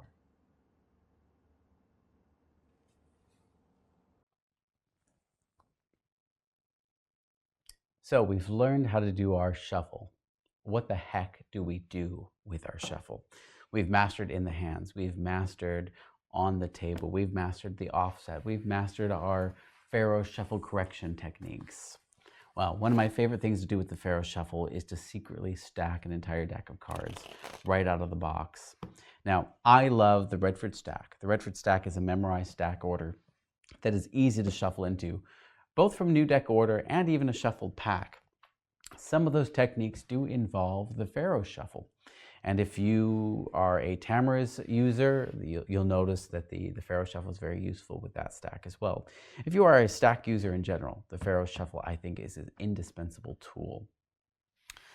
We're going to talk a little bit about the Pharaoh shuffle and the stack and how to stack a stack, but not necessarily the Redford stack. We're going to stack into a universal stack that everybody can use, which is Size Stebbins. Size Stebbins is a cyclical stack or a rosary stack in that it can be cut an infinite amount of times and the order basically remains the same, because there's no top card of that stack that needs to stay on top. The cycle just continues in a loop, which is quite lovely. What's also nice about Size Stebbins is it has some really interesting mathematical principles involved that you can take great advantage of. If you are a Redford stack user, you already know that the Redford stack with a quick overhand shuffle sequence can transform into the Size Stebbins stack and back again, which is why this is a really advantageous thing to learn. If you use Darwin Ortiz's memorized stack, which is essentially a Stebbins stack that has been memorized with a certain cut card, I believe, again, this is an indispensable tool. Other folks have methods for shuffling into Stebbins that are out there. Of course, Ed Marlowe had his. There's a wonderful section of Hierophant magazine where they cover how to do that. Darwin Ortiz has some finesses that he put out as the Stebbins secret. That's in the At the Card Table book that Darwin put out. This technique is different from those techniques, but accomplishes the same thing. This, I've been told, is a little bit faster and more efficient. I think they're all about the same personally, so I'll let you be the judge of that. If you want to do those comparisons yourself, you may. But the most important thing that the technique I'm about to teach you does is that it ends with the Jack of Hearts at the face of the pack, which is the card that needs to be there to immediately shuffle into Redford if you so wish to. If you use any of those other techniques, you have to do an additional cut, and it has to be an estimated cut, and you have to know exactly where that Jack of Hearts flies or ends to get it to the face of the pack or spread through and do the cut that way. So it's just an extra thing that you would need to do. The setup of this is very, very easy. It's not just pharaoh shuffles. It's actually 2 pharaoh shuffles and a few overhand run sequences and a preset right before that. Let me show you what it looks like first, then I will walk you through it very, very slowly. Let's get into it. So first things first, I crack a new deck of cards.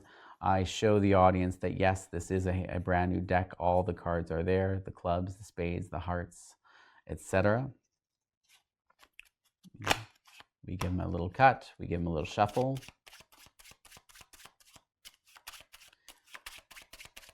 Just to mix them up real well. And actually, let's give it a little bit of an extra good shuffle like this, just to muddy the issue, just to distribute those cards real quick. Because whenever you open a deck of cards, you want to give it a few shuffles and a few cuts just to really mix everything up. Let's see how well we did. Ah, damn it. Cy Stebbins. Not very effective. If you don't know Cy Stebbins, this is Cy Stebbins. This is what it looks like. Every card is alternating black, red, all the way back down to the bottom. It's also in chased order. Let's find a club to start with and follow the sequence chain. That's clubs, hearts, spades, diamonds, clubs, hearts, spades, diamonds, all the way through. Every value is also increasing by 3. So ace plus 3, or 1 plus 3 is 4, plus 3 is 7, plus 3 is 10, plus 3 is 13, or king. And then it wraps around 3, 6, 9, 12, 2, 5, 8, 11, and so on, all the way through to the bottom.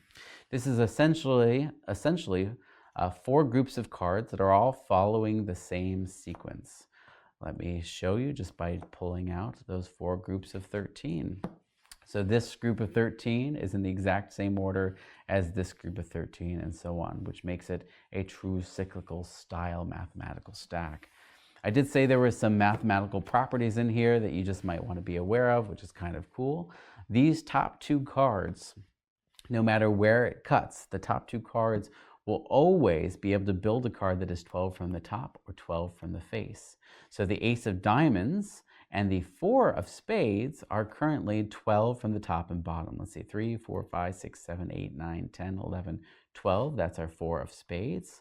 And going from the top down sequence, 1, 2, 3, 4, 5, 6, 7, 8, 9, 10, 11, 12, that's the ace of diamonds. And that's going to be true no matter where we cut the pack. I haven't, oh, that's a, I cut exactly to a 13 point. Let's get 2 other cards. So the 9 of clubs is going to be 12 from the top. 1, 2, 3, 4, 5, 6, 7, 8, 9, 10, 11, 12. That's the 9 of clubs. And the queen of diamonds is 12 from the face. 1, 2, 3, 4, 5, 6, 7, 8, 9, 10, 11, 12. This was a discovery by Stuart James. You can read more about it in the James file by Alan Slate. There's a really wonderful card trick that takes advantage of that principle in some incredibly sneaky ways by my buddy Chris Mayhew out of Toronto, Canada. That trick is called Candy, and I really urge you to check it out because it's a really wonderful and one of the best Cy Stebbins stack tricks that you can do. It's kind of any card at any number, and it's a really, really fooling trick even when you are aware of that principle. I digress.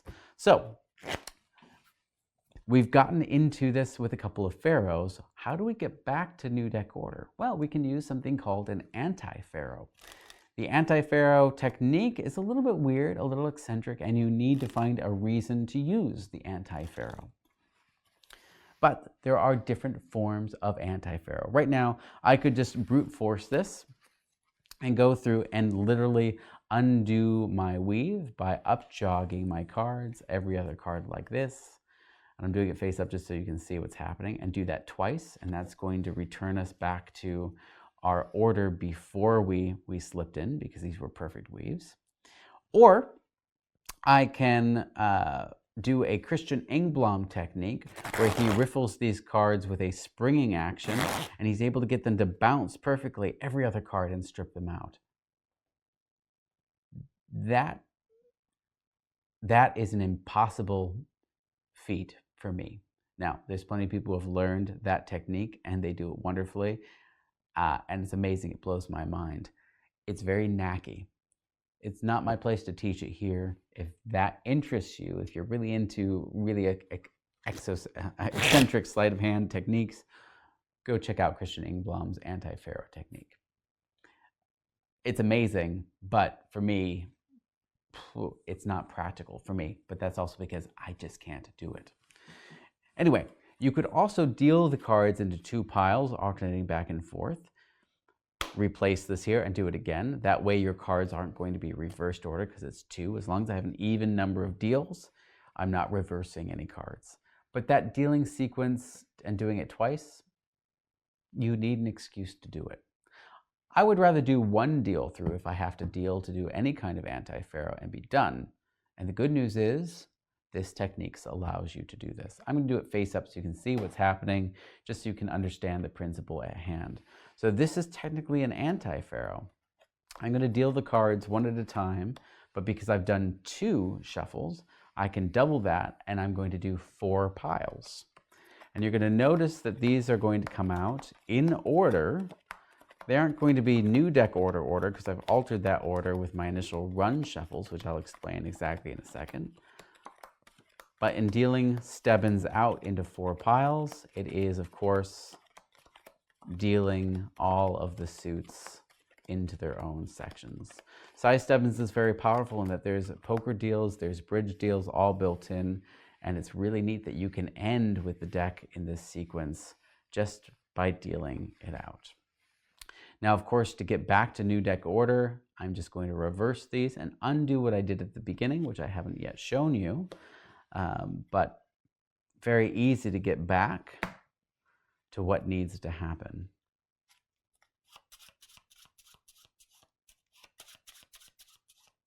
And get these back into sequence, and also get these back into sequence. So everything is now back in new deck order. Simple, crazy, easy. Let's go through how we go from new deck order to Stebbins. This is my technique. This was originally published as in temporarily out of order. I believe that was the first place. It may have also appeared on the Ninja Tossed Out Deck DVD that I did years ago. I don't remember if I taught it or not. But our first step is we need to shift these 4 cards and place them between the 2 kings, the King of Clubs and the King of Diamonds. So I'm going to be calling the ace through 4, keeping them in order and putting them here. Then I'm going to slip cut the ace of spades between the 5 of diamonds and the King of spades.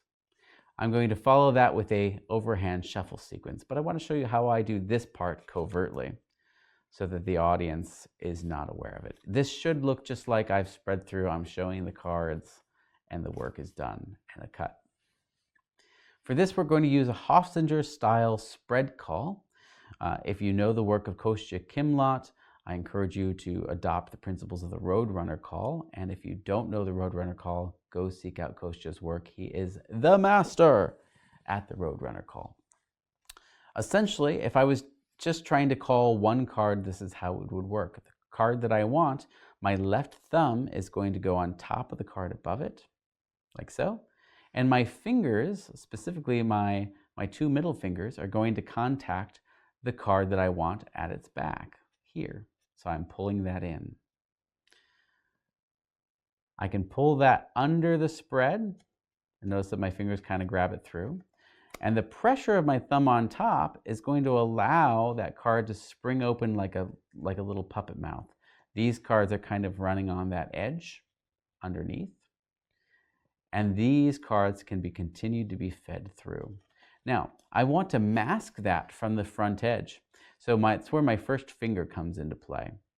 Notice how these cards are being fed deep into my hand. My first finger is playing at that front edge, so that when this does go under the spread, you can't see it. My first finger is blocking it, so everything can be copacetic.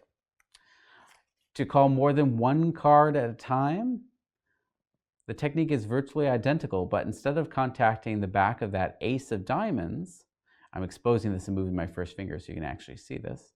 I'm going to contact the back of that 4 of diamonds, and by dragging the 4 of diamonds, it takes everything with it. Now you might find that these cards aren't completely, I'm going to exaggerate this block of cards aren't completely square when you take. So these fingers can come forward and pull them the rest of the way. but the technique is the same. Let me grab a clear block so you can sort of see this in action as if this is those first 13 cards. I can't spread them because it's a solid block, but you'll still get the idea. So these are pulled underneath. I could do them one at a time if I want to, but doing them as a block is so much more efficient.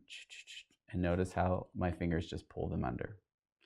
Now, that same technique of just applying that little bit of a pressure, a little bit of angle, these are angled down, my thumb is on top, allows me to now feed these cards in between. When I get to the King of Diamonds, I'm going to close the mouth. So I'm now sandwiching that block together, and I'm going to continue the spread so that those cards are being reinserted inside. Right? So that's the whole technique. It should just take mere moments to complete. The other thing that I'm going to do is, because I want to get to this 5 of diamonds, is when I come to it, I'm going to down jog it slightly and continue my spread. So when my cards go into that gap and I square everything this way, my 5 is being a placeholder down jogged. If I press down on that 5 and take the deck in biddle grip with my thumb at the back, my fingers in front, I can cut very easily at that 5 of diamonds, slip cut by dragging that ace of spades into that gap, placing these on top so that my sequence is complete. You immediately follow this with a overhand run shuffle sequence. This run shuffle sequence is just 4 numbers that you need to remember. It's 10, 3, 7, and 6. I remember the 10 and 3 as a 13. I just remember to break it up. So I do 10 first, then the 3. And 76, 1976. I have no good mnemonic. I just 76, 76. I just sing it in my head. That's how I remember it. So let's do 10 first. We're going to drag them individually. If you find dragging cards off singly to be difficult, don't worry. Here's a technique that might work for you. So first, you need moisture in your fingers. Take a chapstick, run that on each one of your fingers, and just spread it out between the 2 of your hands. You're going to be good to go. There's all sorts of lotions on the market that you can use. I find chapstick is a nice, convenient, small thing to carry in my pocket, especially here in the Midwest in Metro Detroit, which in my brain, I think of as the East Coast, because we are the East Coast of, never mind, that's a whole argument for another time. The point is, I'm on Eastern Standard Time, damn it. I want to be on the East Coast. I want to be part of New York. Can we please be part of you, New York? I don't want to be the Midwest anymore. I digress. Nothing wrong with the Midwest. I'm fine. Everything's fine. Right, let's continue.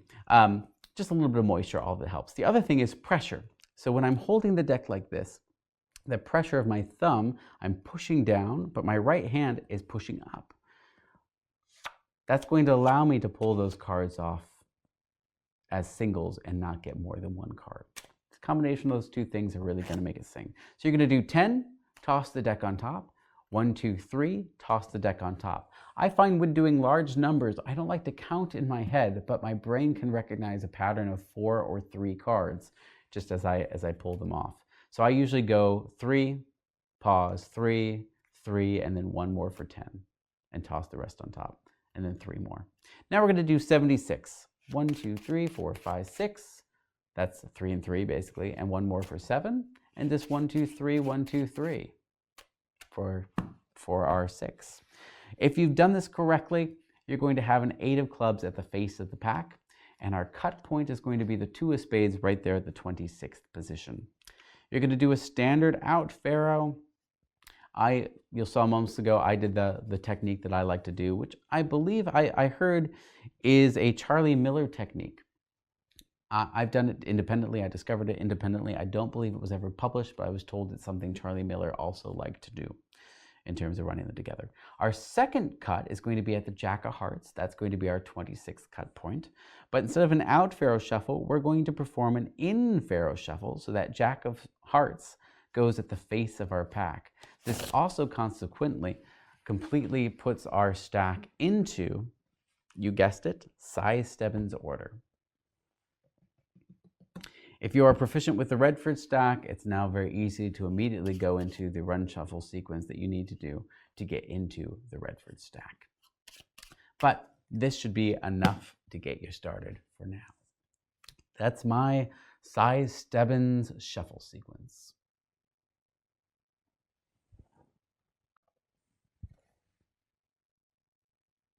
No Pharaoh Shuffle project would be complete without talking about Alex Elmsley. And he has a very interesting technique that's also in the collective work of Alex Elmsley by Stephen Minch called the Penelope Principle. This is just mathematically really fascinating, although it is procedural looking and it looks awkward and like nothing you'll ever see. I'm going to show you the original Elmsley technique of the Penelope Principle and how we can take the mathematics behind it, camouflage it a little bit more, and make it look a lot more natural. So this is the very, very strange technique that was done for a card to be selected. They would be Pharaoh shuffled together, but not completely pushed together. And the upper portion is riffled through, or they can come over and just peek any card. Let's say they peek this one, whatever that happens to be, is the 10 of spades. So remember the 10 of spades. Those cards are then removed and then lost into the rest of the cards. So it looks very haphazard. However, that controls the 10 of spades to the 26th card from the top of the pack.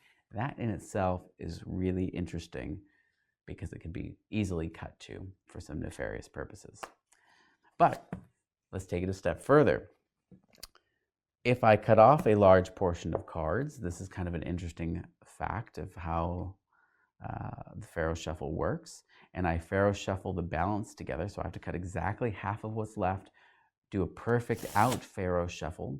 Whatever number of cards are here has positioned that 10 of spades in that position in this pack. So because there's 1, 2, 3, 4, 5, 6, 7, 8, 9 cards here, 1, 2, 3, 4, 5, 6, 7, 8, 9 cards over here is the 10 of spades.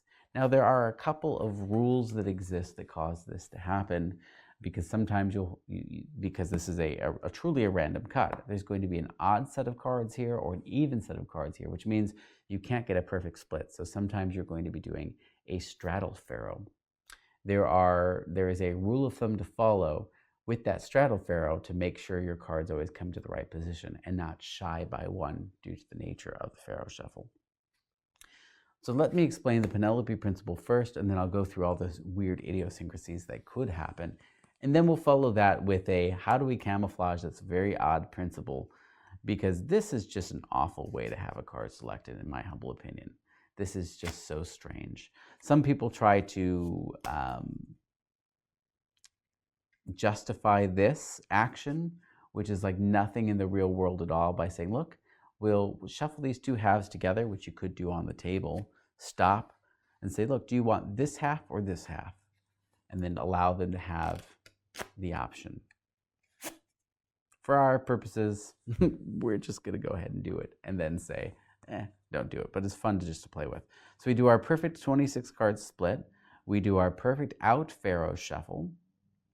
And the part that was in our left hand that is uppermost right now, we re-grip so we're in this position and we hold.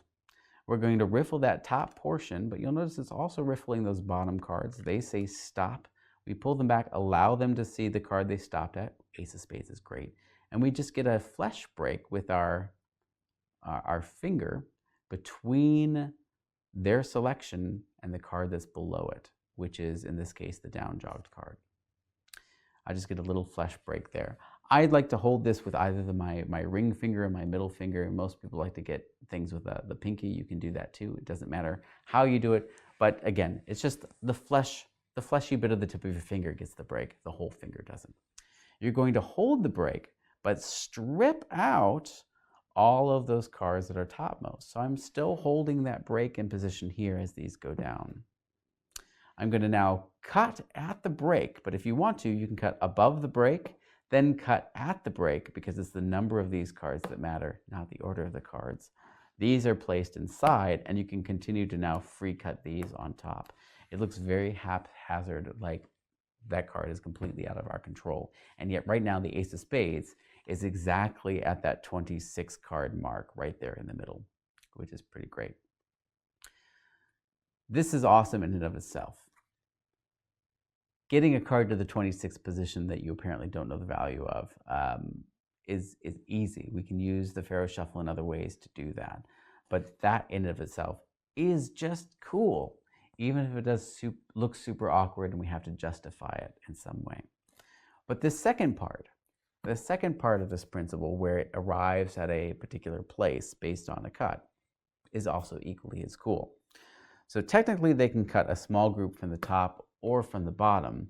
I find it easier if we streamline the whole thing so the small packet of cards comes from the bottom by having them cut a large packet of cards and hand it to us, leaving themselves some cards behind. I think this is very natural. Just cut off a large chunk of cards and hand it to me. They do so. They have a small group of cards there. You say, do me a favor, secretly, just go ahead, not secretly, it doesn't have to be secretly, count how many cards you have there. As they're counting, you take the balance, you split it exactly in half, and do a pharaoh shuffle. Now in this case, this is going to be a straddle pharaoh because this is an odd number of cards. Now, I approximate the middle, and I'm now noticing that my straddle pharaoh is my larger half is the part I cut off. If that is the case, I want to make sure my pharaoh shuffle, even if it has to be a straddle pharaoh style shuffle, that the bottom card remains the bottom card. So when I push these together, I'm just going to do basically an out pharaoh shuffle with 2 cards at the top. But I know that I've cut correctly. If I cut the opposite way, where this is the smaller portion and this is the bottom portion, I still want to make sure my bottom card stays on the outside. And it's going to actually be a straddle pharaoh where these go in. That guarantees that the selection that was 26 is now bounced up to whatever number this is. So let's count. How many are these? 1, 2, 3, 4, 5, 6, 7, 8, 9, 10, 11 cards there. So now 1, 2, 3, 4, 5, 6, 7, 8, 9, 10, 11 cards here is our ace of spades. It's pretty cool, fascinating. You almost fool yourself with it.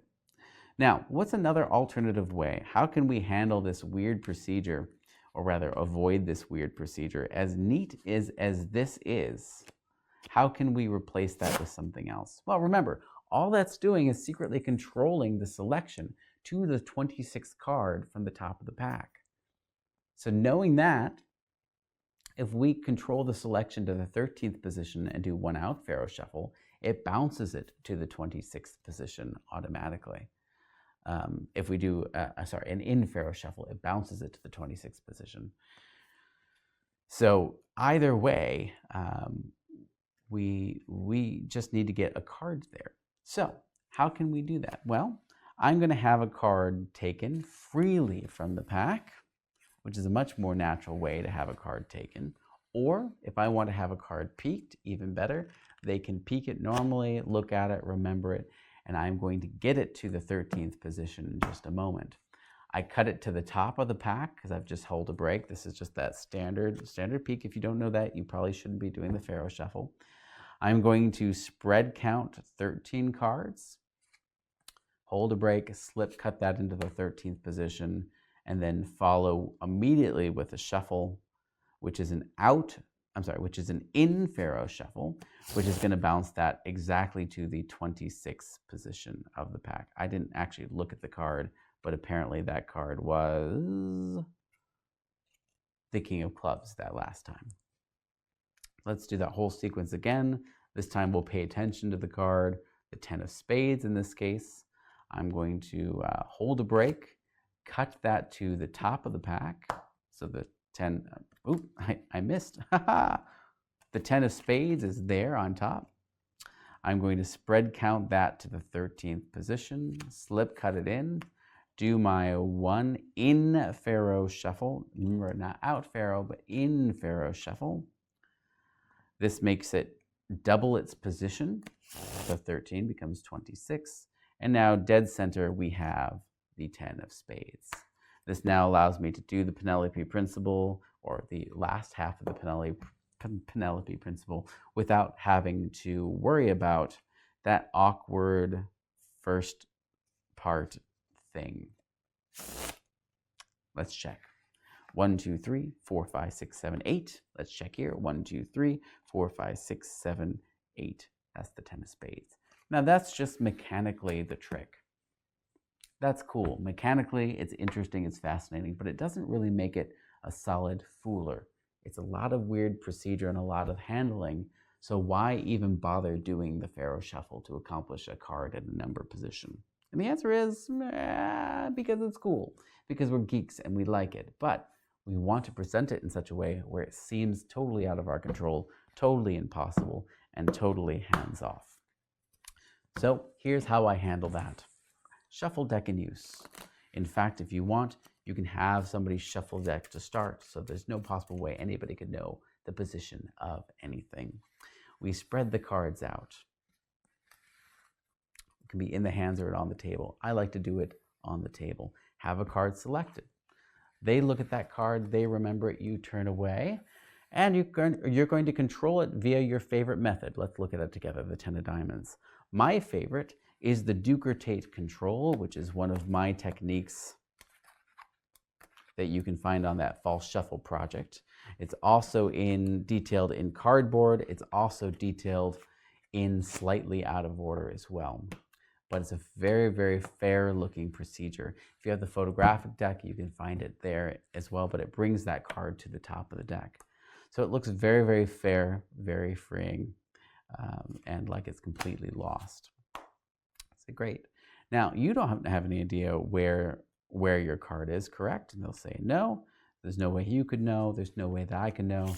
These are real shuffles. These are real cuts. Here's what I'd like you to do, is just cut off a large chunk, leaving a few cards to yourself. You admit that I couldn't have controlled where you cut the cards. They'll say no. I couldn't have controlled how you shuffled at the beginning, and there's certainly no way I could know exactly what card that you're thinking of right now, let alone where it is. It could just as easily be in this half as it is in the half that you have right now. But I'm not interested in whether it's here or here. Not yet. You cut a very particular amount of cards. Can you go ahead and very fairly count how many cards you have? 1, 2, 3, 4, 5, 6, 7, 8, 9 cards. Wow, 9 cards. How impossible would it be if somehow not only did you cut 9 cards, but the top card of your card of that set was your card? Would that be crazy? They would go, yeah, that'd be pretty crazy. It's not good enough. Because that would have just been on the bottom. You reverse counted it. It would be on top. Somehow I could have just controlled your card to the bottom. It wouldn't matter where you cut. And they go, oh yeah, Mr. Magician, that's right. That's crazy. We're just building the layers, right? We're saying, would it be impossible if? They go, yeah. I said, no, it wouldn't. Here's why. And they go, oh, no, you're right. That wouldn't be impossible. It's just building that tension. Say, what if, how many were there? 9 cards? What if your card was the 9th from the top of this pile?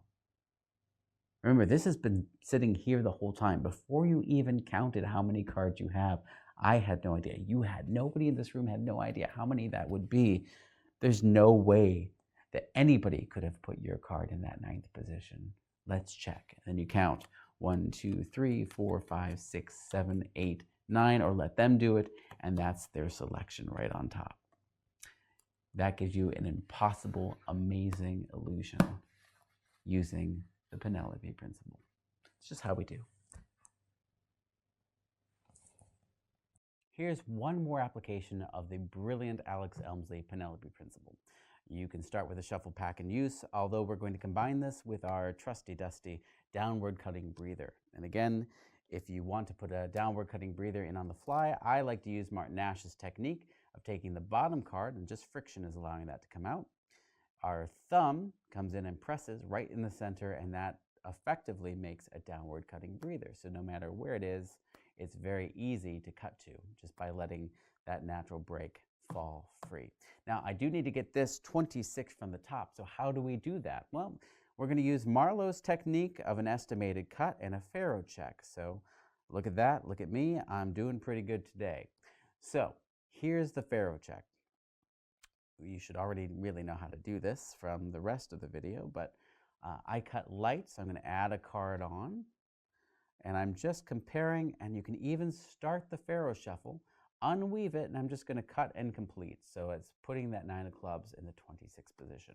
Because, of course, once I know that the halves are equal, I can finish the cut.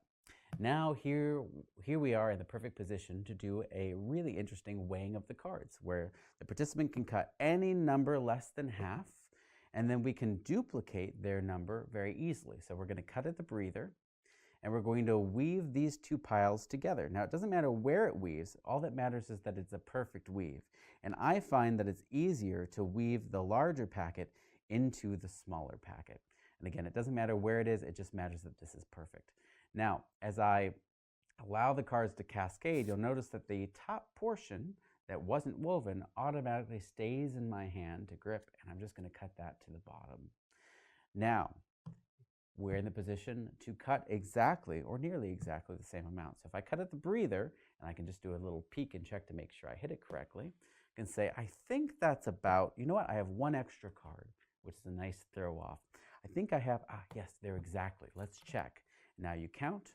That's 1, 2, 3, 4, 5, 6, 7, 8, 9, 10, 11, 12, 13, 14. That's 15 cards exactly.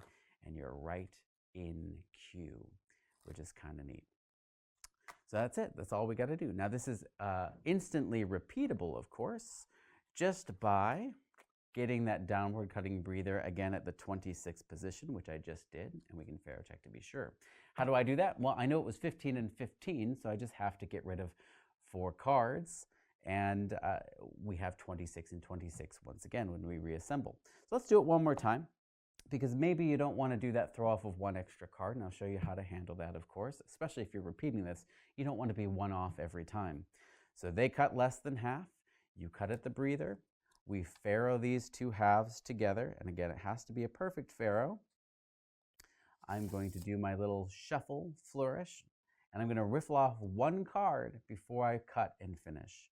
Now, if I cut at my breather, these are exactly the same, just like before. That's 1, 2, 3, 4, 5, 6, 7, 8, 9, 10, 11, 12, and 12. Exactly. Now there's 24 cards here. So if I put these on top, I'm going to add 2 more cards to the bottom, and I've now centralized my breather again at that 26 card position right there in the dead center. So again, we can do this an infinite number of times. That is yet another application of the Penelope principle.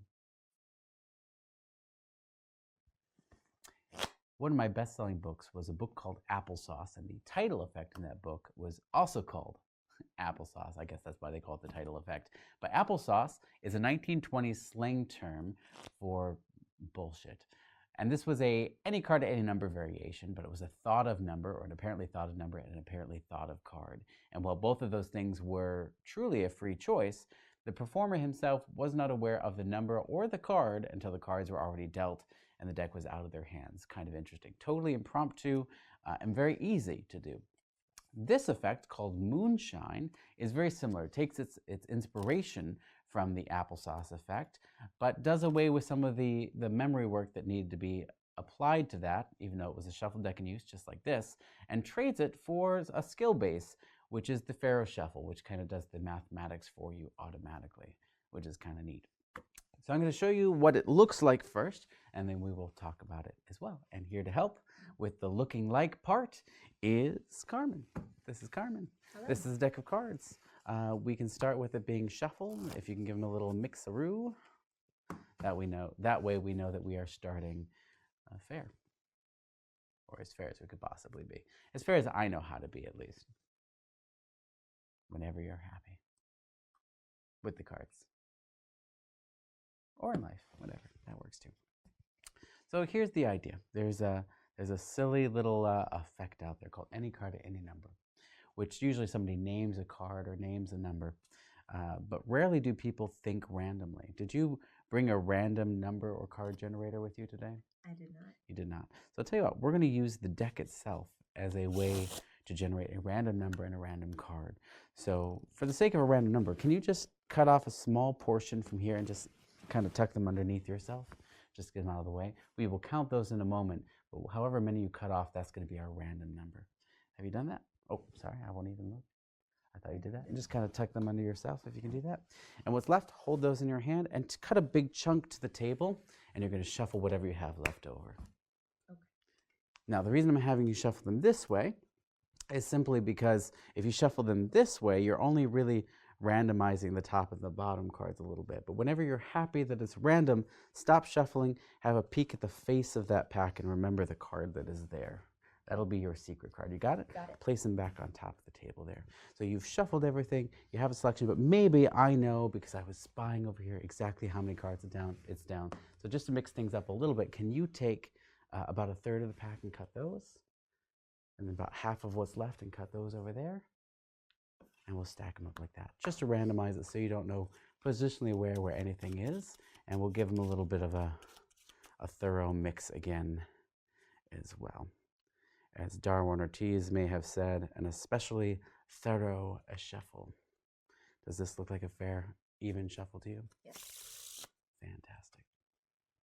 I'm going to go through and see if I can position one card at a very, very specific place. Now, obviously, there's no way I can know what card you're thinking of, but you happen to know how many cards you cut out without looking at them. Do you know how many? I do not know. And if you don't know, there's no way I could possibly know. We'll do, I think, there. So I'm committed. I've just positioned a card at one particular place. In fact, we'll spread them out like this. Can you take out the cards that you have? Can you count how many cards you have there for the first time?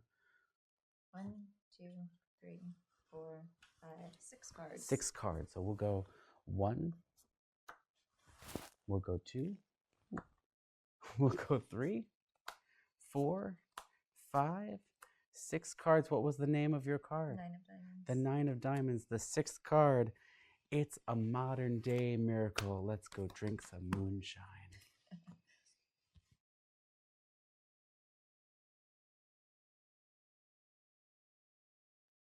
The explanation of moonshine is actually a combination of different principles. It uses the Alex Elmsley Penelope principle in a very unique way, and the SD location, which is the Steve Drawn location, in another unique way. And combining those two principles, marrying them together in only a way that Patrick Redford could. That sounds very egotistical. I'm sure other people could do this. Perhaps they have. I just haven't come across it just yet. But the Penelope principle is really fascinating, mathematically speaking, but usually the way it's used is a little bit, well, it's an odd procedure that has no justification. This is what it usually would look like. Is usually the deck of cards is taken, you give it a pre-pharaoh, but you don't complete the shuffle. You have somebody say stop, they remember this card, and then you do a weird strip out procedure that controls that card to the 26th position before you can proceed with the Penelope principle, which is them being able to take a big stack of cards, leave a little stack of cards here, shuffling these once with a pharaoh shuffle positions their card at that number that was cut off. It's a very strange procedure, but mathematically really fascinating. We'll delve more into that later. With this, the moonshine effect, I wanted that little packet to come off the top rather than off the bottom, and I also didn't want any weird procedure to position a selected card at 26. I wanted all of that to happen automatically. That's kind of what is happening here. We're using a floating key card principle at a known position to reposition their card and also kind of justify the actions. You have lots of different options. I'm going to show you the simplest way first, and then we'll talk about some of those variations. So the first thing you need to know is, what is the 26th card of a shuffled pack? There's lots of ways of discovering this. I find that just by shuffling these up, you can count down casually to the 13th card, have a look at it, and then do a one out pharaoh shuffle to position whatever's at 13 to the 26th position. That's the easy way. Or you can simply do a pharaoh check and then just remember what that 26th card is and put them back together again. Whatever way is easiest. I just think that's weird to check and then not shuffle. Either way, let's walk through it, and Carmen's going to help out yet again to sort of make the explanation kind of smoothly, because the blocking of this is important. Now, if you're using 2 people, this becomes an even more interactive piece, but you can do this really comfortably with just 1 person as well, which you saw in the performance. So you can begin by having the deck actually shuffled, and here's what I would do to begin, is I do a push-off, which Alex Elmsley called the 3-2-3-2 principle. Mike Powers renamed it the 3223 principle, and I think I credited just Elmsley and not Mike Powers for years, when in reality Mike should get credit for this. This is what I mean. Instead of counting to the 13th card one at a time like this, I'm going to actually push over cards in groups of 3s and 2s. If I push over 3 and a group of 2, another group of 2, and another group of 3, that's 10 cards, and I didn't have to count anything because I know what 3 cards looks like, and I know what 2 cards look like. So I can talk and do this without having to really count them along the way. So if I do the 3, 2, 2, 3, another 3, that's 13 cards. My brain doesn't have to think about it. And I just casually turn them over, and I remember that this is the 4 of clubs, and I'm going to give them an out pharaoh shuffle, which is going to require you to split it at exactly 26 cards, of course. And then you're going to give them an out pharaoh shuffle. Now remember, an out pharaoh shuffle is when the top and bottom cards of the pack don't stay on the outside. I'm sorry, you're giving them an in pharaoh shuffle, excuse me. And that's when the top and bottom cards do not stay on the top and bottom, but rather they go on the inside. So in this case, you'll see that when I split, let me do the split so you can see it. That's the king of spades is the center card. And that's going to go to the bottom of the pack. And I get a new top card to the top of the pack. That positions our 4 clubs at the 26th card there. That's important to know. So that's our secret setup. You can do that right in front of your audience if you'd like. And you hand the pack over, and they take it. Then you say, hey, did you bring your... First of all, you establish the premise of the trick, which is the thought of card, thought of number, but it's, and I like to say nobody thinks randomly, and usually there's a long script that I use, which is, if I were to ask you to name a playing card, they have a 1 in 52 chance of knowing what card you're going to name. They say yes, say that's not actually true. Most people choose predictable cards like ace of spades, queen of hearts. Now that I said that, you're probably likely to go for something lower because the mind is predictable. Likewise with the number, you're more than likely to name a nice cushy 2-digit number somewhere around the middle and avoid all the single digits and all the higher numbers. So in the interest of fairness, let's do this truly randomly. Did you bring a random number generator with you? Most people will say no, despite the fact that everyone has one in their pocket because we all have Google. Fortunately, no one thinks of that. And if they do, say, oh, we don't have to go highbrow technology for this. Let's just use the cards. They're already out. So you're covered either way. Perfect. Chef's kiss. So you say, to generate a number, can you just cut off a small group, maybe less than half, just to keep this peppy, just to keep it quick. And just go ahead and put those in your pocket or sit on them, whatever they have available. We will count those a little bit later. Now, if there's another person involved, you can have them now cut off a big portion of cards and hold those while the other person shuffles. So that first pile could be cut off by a second person, so they can secretly count those while this person is doing the rest of the work. So you can involve more than one person. If you only have one person, you just do it this way. Cut off a little bit more than half and place them down on the table and shuffle what you got left. Notice they shuffle the pack before the trick starts, they shuffle it during, which is crazy. In fact, the cards that were cut off at the beginning could also be shuffled, even though that's meaningless, but they're going to remember the cards were shuffled throughout. Now, when you ask them to shuffle, I do this action. I ask them to shuffle overhand without saying give them an overhand shuffle. But I say, now the reason I'm having you shuffle them this way opposed to this way is because more random cards are going to be rotated towards the top and bottom of that pack, which isn't really true, but it kind of sounds good. You could simply just have them hold that and cut it, although I find that most lay people who aren't used to handling cards have no idea how to cut cards in their hands. It's an awkward thing to request. Shuffling is also awkward, but they at least understand what that means. As soon as they're happy it's random, you have them have a peek at the bottom card as long as they're happy that you haven't seen it. And if they suspect that you have them shuffle until they're happy. They have a peek, and then they place them down on the pile that's there. Now, at this point, we could be done. And there are several different things that could happen, but I'm going to explain it the way that I did it exactly in the video because I love to have this cut. This can be a single straight cut if you'd like, or you can do this sneaky multiple cut from Ben Blau. He calls it the OCD cut, and I believe Marlowe also came up with the same thing, although I apologize, I don't know the name that Marlowe got it because I learned this from Ben Blau. Can you cut about a third of the pack right there? Wonderful. Can you cut about half of what's left over here?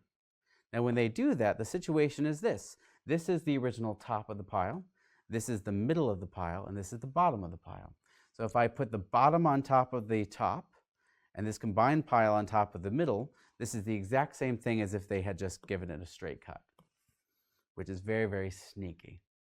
Now this could be cut an infinite number of times as long as it's always an odd number of times, unless you want to change the procedure that's about to follow. If you don't want to have to worry about that, just do what I just did and you'll be golden.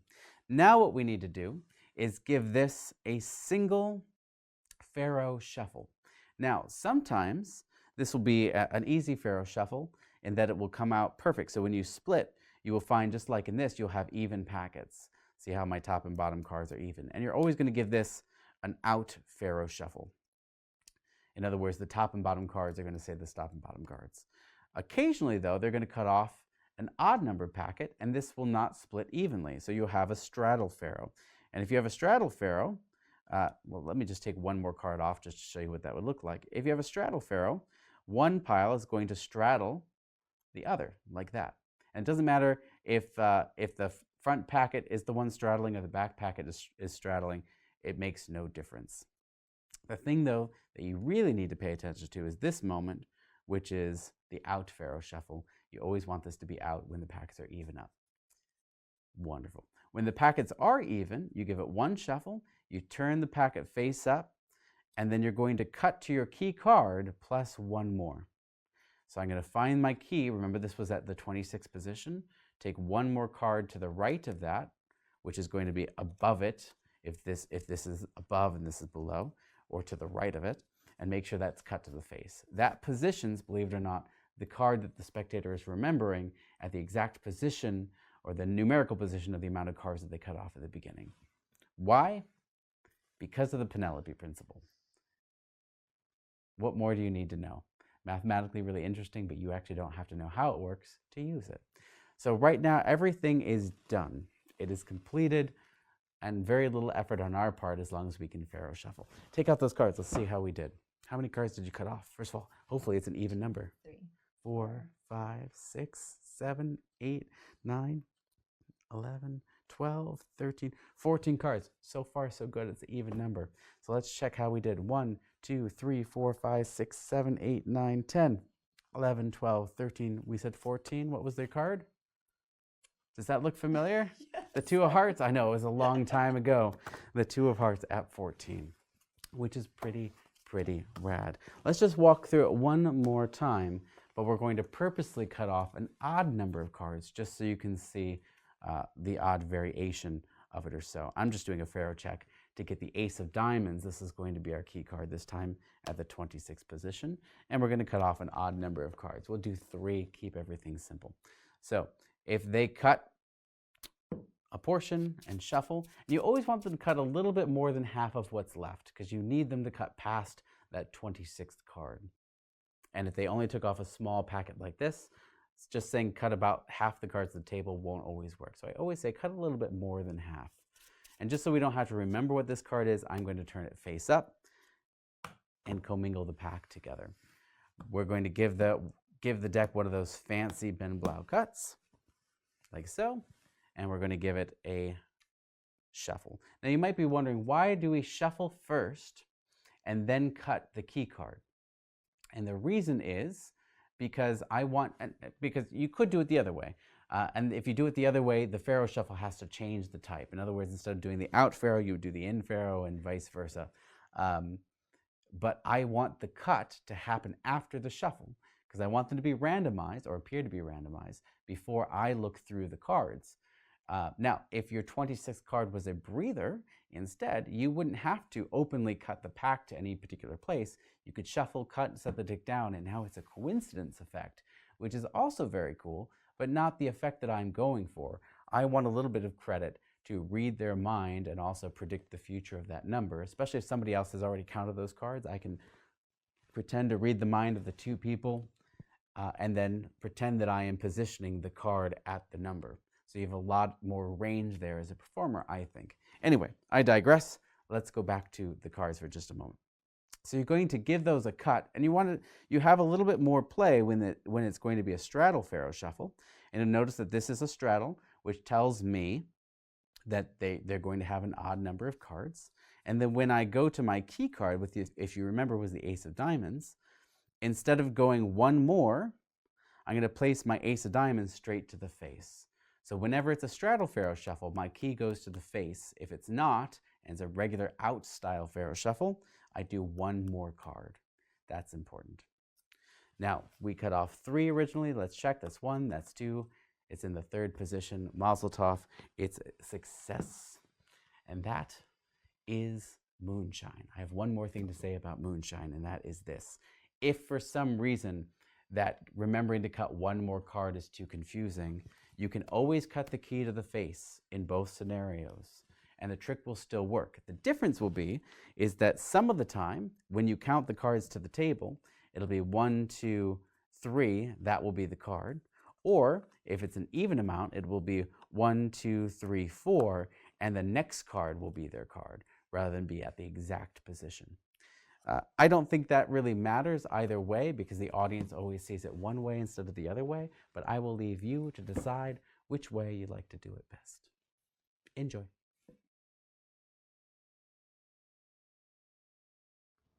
This effect is from Greg Chapman, and he was kind enough to allow us to include it here on this Pharaoh project. Now, it does traditionally use 2 participants, but right now we only have 1 person in the studio, and of course, it's Carmen.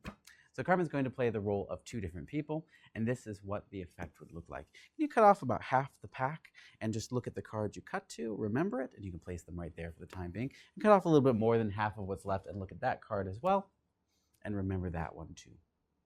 In fact, we'll toss that back, place those on top just to lose them back inside. You didn't happen to think or see a black king, did you? I did not. Perfect, because the black kings are the detectives of all decks of cards. I don't know if you know this. It's true. In fact, let's introduce you to the detectives. This is detective number 1. This is, where is he? Detective number 2. Now, all we have to do, we're going to put them near the outskirts of town. If this were a town and these were people in that town, these would be the detectives searching for the suspects that you are thinking of. And I want you to see that right now, they didn't immediately find them. In other words, those kings aren't anywhere near the 2 cards you're thinking of. That's perfect. That means they actually have some real detective work to do. We're going to give them a little shiffle or a shuffle, and sometimes when I give cards, and especially a thorough shuffle like this, I shuffle the cards near other cards sometimes. In this case, I don't think much of that will happen, but I do want you to see that they are no longer right near the ends. Okay. In fact, they're moving slightly inward. That means the process has begun, but the process is not yet complete. I think with just one more shuffle, we might be able to see some real results. Does that look like a pretty good shuffle to you? Yep. Check it out. Just give them a moment. Did you hear that? That was the whistle. Okay. Now, check it out. Right there. Ah, yes, they've done it. They've trapped 2 cards right there in the middle of town. Just 2. For the first time, what was the name of your cards? 4 of diamonds. Mm-hmm. Jack of spades. Oh, wait. Both right. 4 diamonds, Jack of spades. They found them. A successful case closed. Fabulous.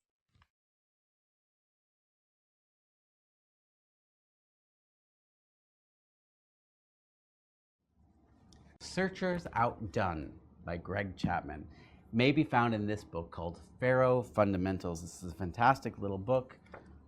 Highly recommend it. There are only 2 effects in the book because the focus of the book itself is actually on the Pharaoh Shuffle and how to do a successful execution of it rather than on effects with the Pharaoh Shuffle itself.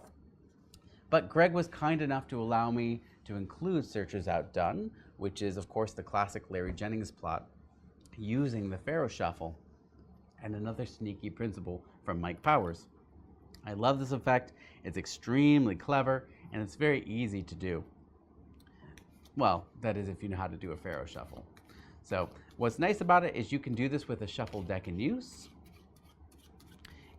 If you are comfortable setting up a trick in front of an audience, which is actually what I'm doing right now. In fact, the trick is set and ready to rock. It's a 2-selection routine. Let me show you a little bit of what it looks like before I explain how it works. So the first person reaches over and they cut about half the cards, and they look at and remember the card. In this case, it's the 8 of clubs. Normally, I wouldn't have to look, but just remember 8 of clubs. The second person reaches over and cuts a little bit more than half of what's left, and they remember their card. In this case, the Jack of Spades. So remember, we've got the 8 of clubs and the Jack of Spades. The cards are replaced back. Everything is squared up, and this is the first time the performer touches the pack itself. The performer goes through and removes 2 cards. Those 2 cards happen to be the 2 black kings, if I can find the other one here. There it is. And the 2 black kings are used as sort of the searchers in the deck. So these are going to be placed near the top and near the bottom. I'll put this one near the bottom like this. And we'll put the other one just close to the top. I guess right here is fine. And you can see that they are a sizable distance away from each other. Let's actually go to the overhead camera so you can see that they are a sizable distance away. And in one shuffle, we'll give an especially thorough shuffle, you'll see that they are still probably a distance away, but they are a little bit closer together than they were before. But let's see if they can actually complete their search and trap our 2 suspicious selections successfully. I think that was it. Let's check. In fact, right there, they've come together right around the middle. They have successfully trapped 2 cards, and with any luck, and hopefully we are lucky right now, they have successfully trapped both the 8 of clubs and the Jack of Spades, thusly completing their search successfully. Searchers outdone. A really, really fantastic effect. Now, this uses, of course, the Pharaoh Shuffle and the mathematical principles built into it, and it also uses Mike Power's PM principle to, of course, control the selections to the right locations, mathematically speaking. The good news about all of that is you don't have to think about anything math-wise.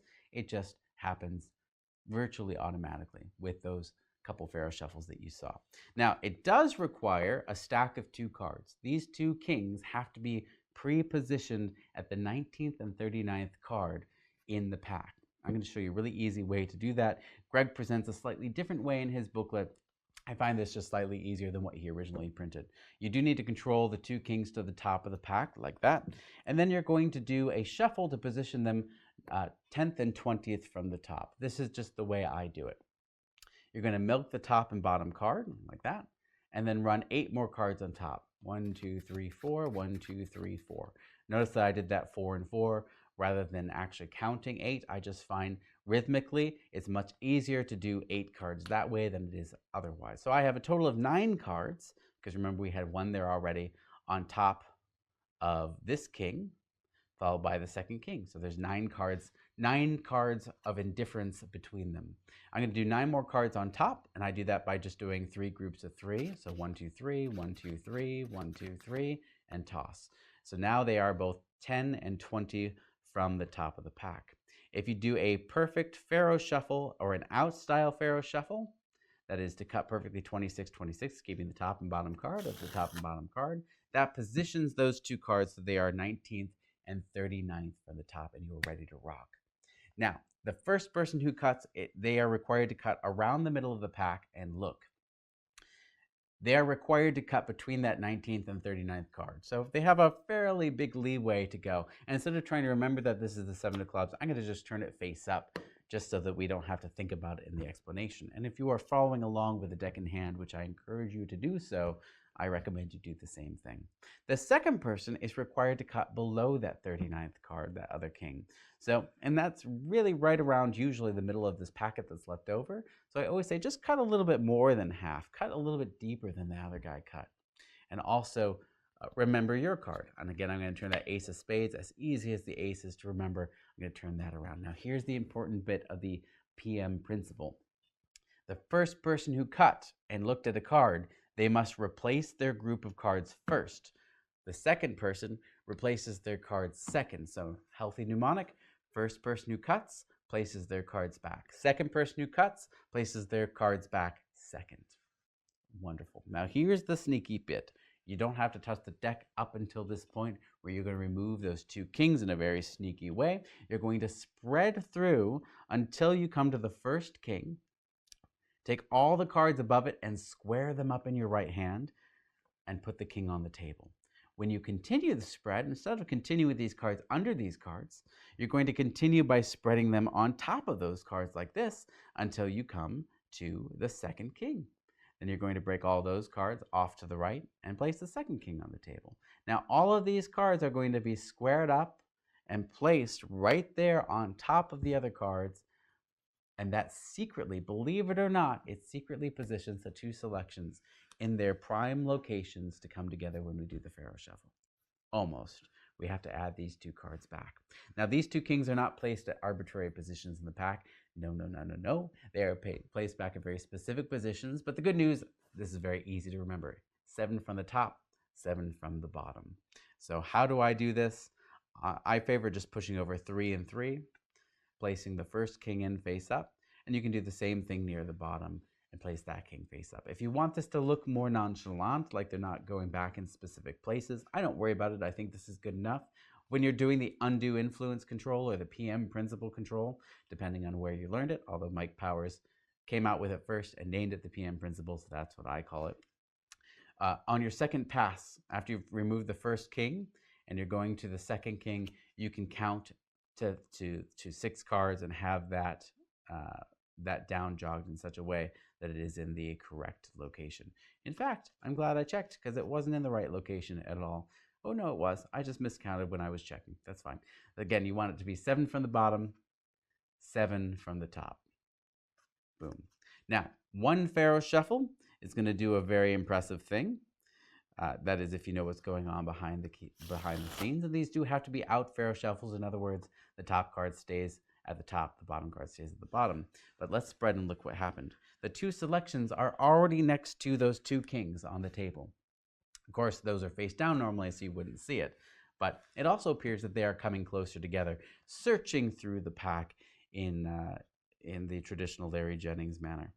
Now we give it one more perfect cut, one more perfect shuffle, and they bring all 4 cards together in the middle, trapping the selections. I like to make this a pretty stage picture, and removing the cards, leaving the kings on the table. I like to bring these up to chest level so that I can then show, yes, indeed, it got your card. Yes, indeed, it got your card for a successful conclusion of the effect. So that's Greg Chapman's Searchers Outdone. I hope you enjoyed it. I hope you use it because it's certainly one of my favorite effects.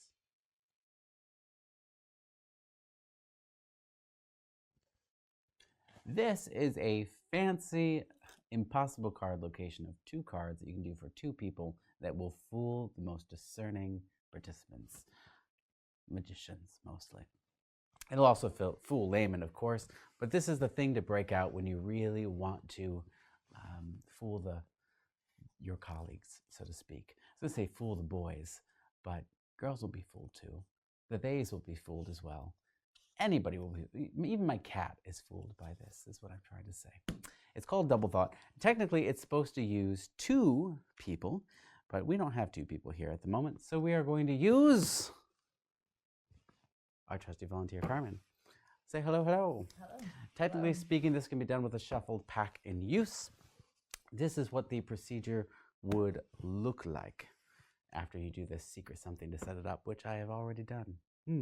What could that be? What could that be? Can you cut off less than half, just so you have enough left over to work with, and give those a shuffle? However you want to shuffle them is fine. And you would have somebody else pick up some cards and shuffle them. And when you're done, actually, you know what? Put those right there for the time being. And shuffle the balance as well, just as much as you like. Shuffle, shuffle, shuffle, shuffle, shuffle, shuffle, shuffle. And when you're done, have a look at the face card and remember it. And place them on top there. And do the same thing with those. Give them a shuffle again, have a peek at whatever's on the face and drop them on top. Can you remember those 2? Normally this would be done with 2 people. The first person would cut them off, shuffle, and vice versa, and be done. And maybe just so I can't be positionally aware, cut off about a third, half of what's left, just to mix things up just a little bit more. In fact, we're going to give it an especially thorough shuffle. Thanks, Darwin. Da, da, da, da, da, da. If I can actually get these cards to shuffle. Does that look about fair to you as they go together? So right now your cards are hopelessly lost inside the pack. I had a box somewhere. Ah, there it is. Concentrate on your cards. Ooh, both black. Both spades. How's my acting? Both really good cards. Is that the Queen of Spades and the Ace of Spades? You got it. Amazing. How does he know?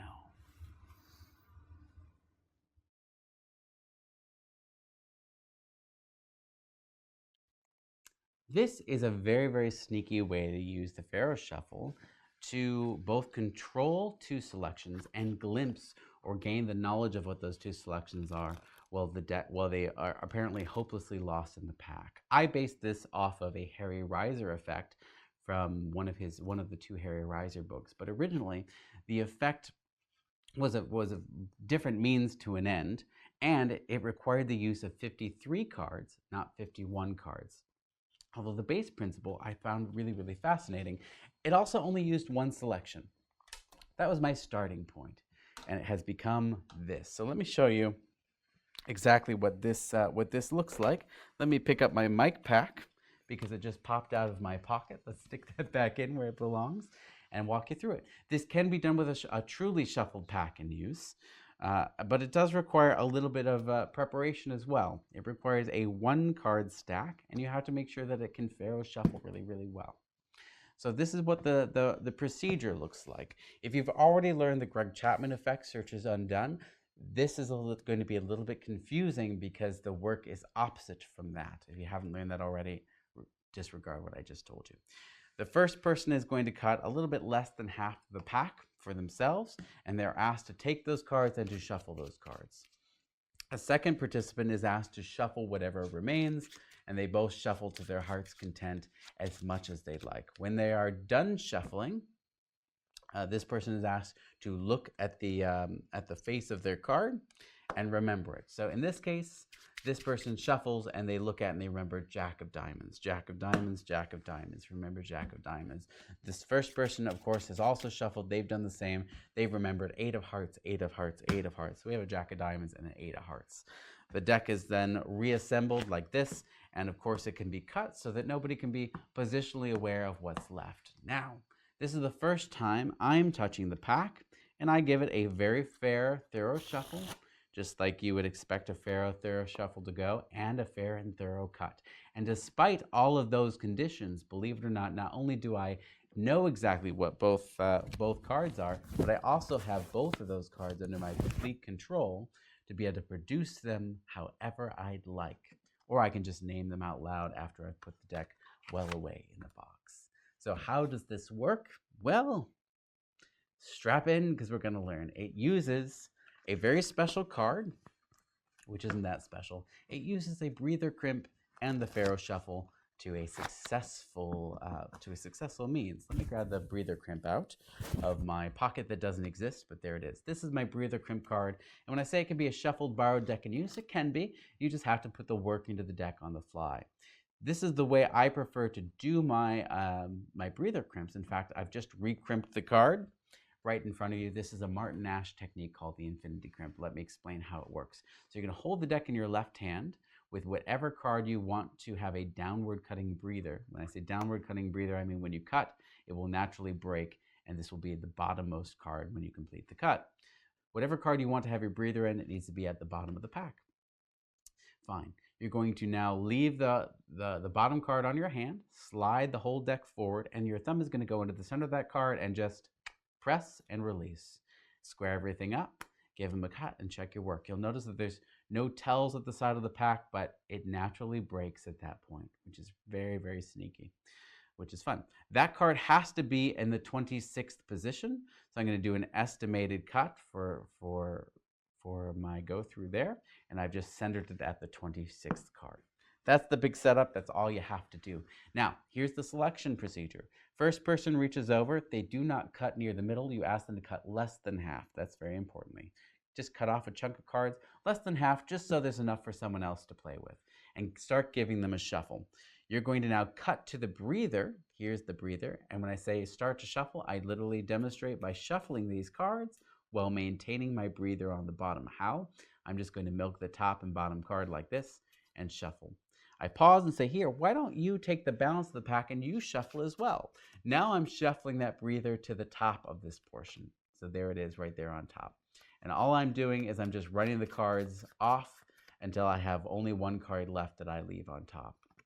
There it is. You'll be able to feel it because of the breather. And I place those back down on the table. But not before saying, once you've shuffled, whenever you're happy, stop, have a look at the card at the face of your packet, and I'd like you to put your cards back, and you do the same. Now, the first person who cuts is the last person to put their cards back. So the person here on my left is going to be the first person to put their cards back. If you've already learned Searchers Outdone and you've played with the Undue Influence Control, this is the opposite technique of that. I'm going to turn this over just so that we don't have to remember the Six of Hearts, but that's the Six of Hearts that this person has shuffled. And what did this person shuffle? The Five of Spades. We have the Six of Hearts and the Five of Spades. Now, we're going to have them do a legitimate cut. Now, this is a 3-pile cut. This originally belongs to Ed Marlowe. Ben Blau reinvented it and called it the OCD cut, which is the way I was first introduced to it. I think it's a brilliant, wonderful technique, wonderful cut, and very useful, because at this point we want to cut and complete the deck one time. This just makes it look even more chaotic, while actually just doing one single cut. Here's how the cut works. About a third of the pack is cut to the right of the talon, the balance of the pack, and then about half of what's left over is cut to the right of all of that, and they are also picked up and reassembled left to right, 1, 2, and 3, just like that. Believe it or not, that does not mix the cards. It just results in one single straight cut. If you don't believe me, rewind the tape and rewatch it. It's a thing of wonderfulness and joy. Yeah, anyway, you can read more about that in any of Ben Blau's books. He has 2 of them on the market, and I recommend you pick them up. Now, we're going to take the deck, split the pack at about 26 and 26. I was off. I actually cut one more than I needed to, so I will just self-correct for the sake of the video, although you can do any of my Pharaoh corrections. Do a perfect out Pharaoh shuffle. Again, the top and bottom card remain the top and bottom. And then you're going to finish by cutting to the breather, so naturally breaking at the bottom. This is going to deliver the 2 selections to the 50th and 51st positions. Now, we know those are the cards, so I can turn them over, the Six of Hearts and the Five of Spades. Success, awesome. You have options on what to do at this point. You can either take the box and return these to the box while spreading over these cards and getting a glimpse of the Six of Hearts and the Five of Spades, closing the box up, and then just reading the 2 participants' mind, apparently. Or you can do what I did moments ago and produce them from a pocket using Guy Hollingworth's technique from Drawing Room Deceptions. And that's just getting a break underneath the top 3 cards, which is very, very simple to do. And when you break open your jacket, this is kind of like a tilt break, or a Marlowe Vernon tilt break, is I'm feeding them into my jacket, and I can actually go fairly deep with that. As I reach in, I'm going to deposit the 9 of clubs or the face card, my breather crimp, into my inside jacket pocket as I take out the other 2 and show that I now have both of those cards. It's a very disarming little illusion, and I hope you have fun with it. I don't have a name for it, but by the time I'm done, there will be a name somewhere on the screen that explains. We'll just move on.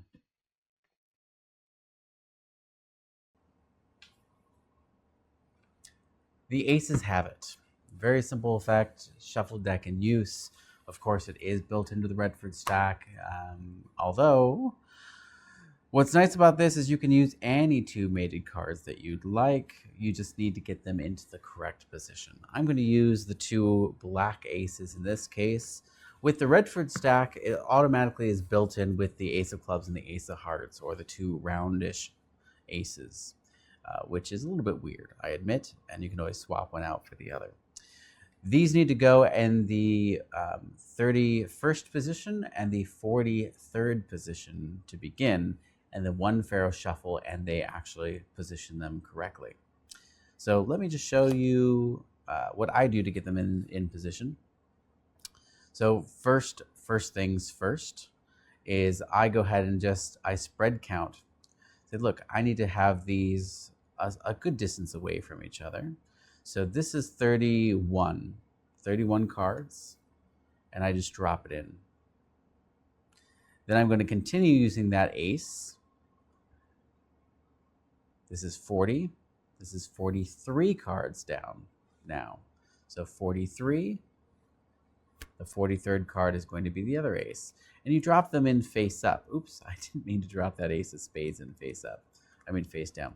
So you drop those in face up like this, just so they can be seen. Say, look, here's the idea. There's some distance away from each other, and if we give them an especially thorough shuffle, I have to sort of track the position, although they're still a fairly good distance away from each other. But let's make this a little bit more interesting. Now, the two cards we're going to force, or spread force, are going to be the cards right above the first ace and right below the second ace. And these will be random every time you do the trick, of course. If you use a stack, they're going to be the same cards every time. The way I do this is I just call that card underneath and I keep spreading. And as I spread past the ace, I down jog it just a little bit. They have a free choice to say stop anywhere they'd like. I'm going to show them this card just by kind of squaring things up and feeding this off. Here, say you can hand it to them or you could show it to them. Either way, I need to have it taken out of the pack. I'm going to get a break above that ace that was down jogged. And I do that just by pushing down with my thumb and getting a break and holding it with my pinky, showing the card, and it goes right back in the pack, but above that ace. That's it. Boom. Done. You could also consequently have a free choice of any card that's above there as long as it is returned just above this ace. You can't do that with one of these cards unless, of course, you displace one of these. So I could have any card taken from here, return it above that ace. In this case, it's the two of hearts. But now I have to displace one of these cards from the top into the in between where that card came from. It doesn't have to be the exact position. We do the same thing again, but with this card, the 10 of clubs, right? Spread, show, they remember a card, and it's going to be returned below that card. Consequently, just for economy of action, since you now understand what needs to happen, for economy of action, this can be done, right? They are going to take any card from in between here. They look at it, remember it. You take it back. You put it back above that ace. Same technique, right? So this is the 3 of spades. I do need to displace one of these cards back into that position, which I will do momentarily. However, what's cool now is I can have any card taken. If they take one of these, awesome. That's going to be my displacement perfectly, except I need it to be in here. So I'm going to spread. They can take a second card from the middle if they want to. They look at that. They remember that's the 8 of diamonds.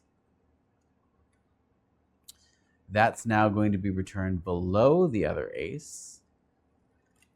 And now I am 2 cards shy in the middle and 1 card heavy up top.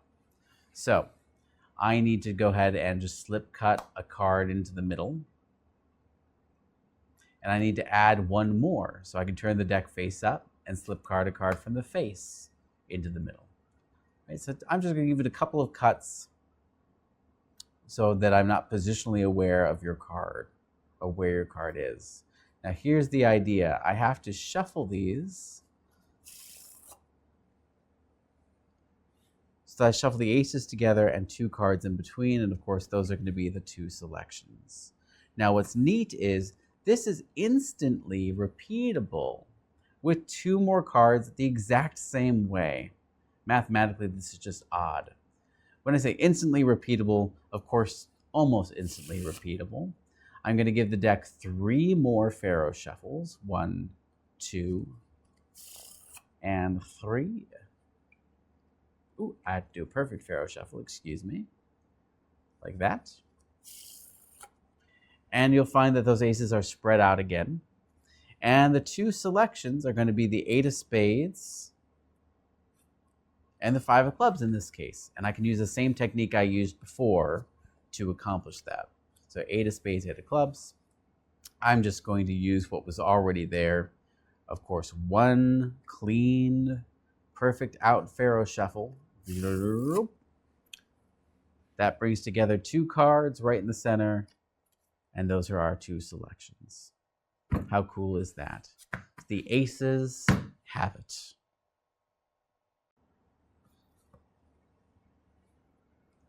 King Me is a wonderful trick that uses the Pharaoh. This is out of my book, Temporarily Out of Order. It is based on, or rather inspired by, I should say, a trick from Michael Close called Tut Tut out of the Workers series. In Tut Tut, you had a couple of aces that would come together in a pack, sandwiching a selection. This is no different, except instead of aces, I use kings, but you really can use any cards you'd like. He found a fancy way to use the Aronson stack to utilize this. Of course, this is naturally built into the Redford stack as well. And it's also adaptable from 1 selection all the way up to 3 selections. And by that, I should say, you can have 1 person involved or 3 people involved. You can't do 2 people, unless, of course, you are one of the people, and then it all works out just fine. I'm going to go in a little bit more detail than the original write-up in my book goes into on this effect. And I'm also going to teach you it with the shuffled pack in use and using the Pharaoh shuffle, because you don't need a full deck stack with it. It just happens to be that there are a couple cards in the Redford stack there in the right advantageous positions. What's nice about this is because I do know the Redford stack, I don't really have to remember anything extra to set this trick up, because it's going to be ready to go. I just need to get a couple cards to the same positions that they would be in Redford stack. And so I'm just basically stacking 2 cards, and I can do that right in front of my audience. For this, I'm going to use the black kings. So I'm just going to go through and find my black kings, and I'm going to call them out so that they are on top of the pack, like I've just done. I'm then going to put those into position so that they are 12 from the face, or 41 from the top, and 6 from the top. And I do that just by running 12 cards over as a group, and then 6, and then slip cut them into the right places, just like I've just done. I'll slow that down for you in just a moment, but right now I have a king, 6 from the top, and 41 from the top. Here's how I did that. Let's put them in just random positions, and we'll go through. So very, very quickly, I just go and do a basic Hofzinger spread call to get them both under the spread as I go through. They are now on top of the pack. From the bottom, I spread over 2, then a group of 3, then 3 more groups of 2, and I can hold a break and slip cut a king into that spot. I push over a group of 3 and another group of 3, hold a break under 6 cards, and then slip the top card into that break spot. That's it. Now I'm just going to do 3 out Pharaoh shuffles, and these do have to be perfect Pharaoh shuffles, because the positioning of those kings is very important, and this is going to get them in the right positions. So that's 1. This seems like a lot, but actually under fire it really isn't. This is 2. And we'll do our last little Pharaoh shuffle as, shall we say, a 3, except I've cut off, so I'm just going to cut back just for the sake of time. I'm not going to do an adjustment. And 3. So right now the kings are in the position that I need them to be in, locked and loaded and ready to go. Now, the selection, the first selection, I'm going to spread, and it can be taken freely. But ideally, I could either force the card that is in the 28th position, or have a card taken freely and put back in the 28th position. Because this is just a shuffle deck in use at this point with a couple cards stacked in the right position with our Pharaoh, I'm going to choose to not force these cards. So I need to put it back in the 28th position. To get to the 28th card efficiently, I'm going to do something called a Pharaoh check, which is to act like I'm about to Pharaoh the cards together. That just verifies for me that I have 26 cards here, change my mind, and when these come back together, I just spread over 2, hold a break, and I'm now holding a break at the 28th card. The king is about a quarter of the way down. I don't know exactly where it is, but it's about a quarter of the way down from the top of the pack. And I have to make sure whatever card is taken between my break and that other king. So I just simply spread near my break, and I curve them like this. Say, here, can you just take one out? they're going to take the path of least resistance. I'm still holding my break, by the way. I cut at the break, I gesture for the return, and they return their card face down. I'm going to leave it face up so we don't have to remember what it is. In this case, a king of diamonds. Now, the other two cards that I need to force are 9 from the top and 47 from the top. These are easy cards to get to. So I can go ahead and gesture to somebody further away and say, look, just can you remember a card as well? Maybe that one. Can you remember that one? Again, I'm going to turn it face up so we don't have to remember it. And 47 is really easy because 3 from the bottom is 50, 49, 48, 47. It's really easy to get to. And technically speaking, you can count that 6 from the face, right? So I can show that as well. So maybe we should get one more, but way down in the pack. Can you just remember whatever card that is? They remember that one as well. I'm going to leave it face up so we don't have to remember it. Now here's the game, right? I know about where all of your cards are, so let's just give them a shuffle. Losing them in, so that's a perfect out pharaoh shuffle. I'm going to false cut them to the table. We've been over these false cuts. And I'm going to do this spread. This is not how it was originally written up in the book. Usually in the book, it says turn the kings face up, shuffle them. Say sometimes when I shuffle cards next to other cards, and the kings go from a fair distance away to directly next to each other. It's a cool effect. One more pharaoh shuffle, the first selection is shuffled between them. And one more pharaoh shuffle after that, all 3 cards are now between them. I like this presentation better. This is just naturally evolved over the years. And that is to say, look, we're just going to take, sometimes when you shuffle, almost every time when you shuffle, you'll have 2 values that are just happen to shuffle themselves next to each other. In this case, it looks like, the kings did. Now, the jacks also have, right? And that's just by coincidence. Sometimes you'll have 2 5s, sometimes you'll have 2 10s, sometimes there'll be nothing, it's just be the kings. But that's okay. There's jacks and there's kings. I'm going to use the kings because they're the better card of the pair. I'm not going to make a big deal out of it. I'm not going to pretend that I'm trying to pull a fast one on my audience. Like, ooh, we can do jacks or kings. Let's do kings. Those are slightly better cards. I'm going to turn those face up, but leave them exactly where we found them. Right? This is just creating the impossibility and the apparent randomness. So now the game is to shuffle your card, the first person, whoever that was. And I don't remember what the first card is at this point. I think it was red. To shuffle your card between those 2 kings. So basically, I have to figure out what your card is, figure out the position in the pack, and do, in one shuffle it directly between those kings. Let's see how we did. And we spread. Oh, it was the king of diamonds. That's right. We spread. Ooh, I should actually keep this on camera. Let me get rid of my face so you can see the cards. And the king of diamonds is directly between the 2 kings. Of course, it will appear face down. Oops, excuse me, not face up. Let me pick that up off the ground. Oh, hello up there. Right, anyway, I don't know what that was. Ignore me. So that goes right between like that. Now, these other 2 cards are going to be together already, which is kind of neat. So if you wanted to, if you don't like forcing the 9th card from the top, 6th card from the bottom, at this point, you could force these cards because they are right next to each other, right? And those are 21 cards from the face. So it's 21 and 20 from the face. If I was doing it from the top, let's just find out because I'm curious exactly how far down they are. That's 20. That's 30. So it's 32 and 33 from the top.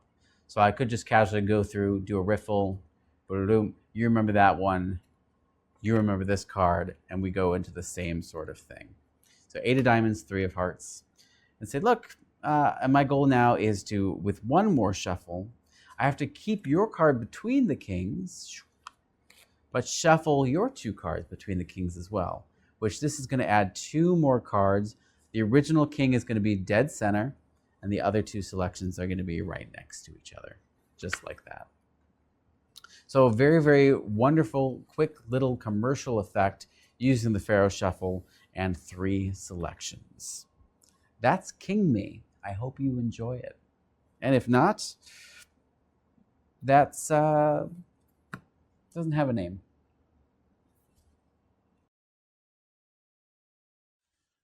You already know I'm a fan of Alex Elmsley, so I'm going to give you one more routine that you weren't expecting to get.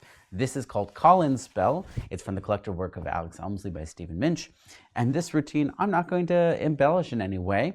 I'm just going to show you the way that I've been doing it for years and how you can do it as well. It's a great trick to practice your Pharaoh Shuffle because it only requires one Pharaoh Shuffle within the whole routine to pull off. It does have to be a perfect in Pharaoh Shuffle, but it's only one. It doesn't require a spectator to be directly involved. It doesn't require a selection to be remembered, so it's a really great thing to practice by yourself and entertain yourself with. And it's pretty fun to show an audience as well. So let's show it to you first, and then we'll teach it to you. It is the vanish of 4 aces and the appearance of 4 aces. So you just need a deck of cards, 4 aces, and you're ready to go. So there's our 4 aces. We just need a few more cards for each one just to put it out. So let's just grab a few, and we're ready to rock. So watch the Ace of Clubs, because the Ace of Clubs is going to be the card that disappears first. Watch very closely, very slowly, very deliberately. And that's the first ace. Just completely and utterly melts away. And in case there's any doubt, gone. Now, of course, I guess the physical matter of the aces don't physically disappear because there are 4 cards. And when the ace vanishes, there are still 4 cards. So watch one more time. We'll do it one more time. It's actually just when that ace goes amongst its friends, just like this, and it gets to play amongst them, that it actually starts to affect that change.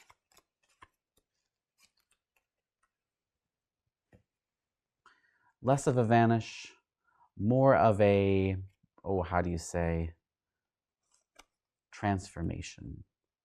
Watch this ace. It doesn't even have to touch face to face. It just has to dance amongst the other cards. And that affects the transformation.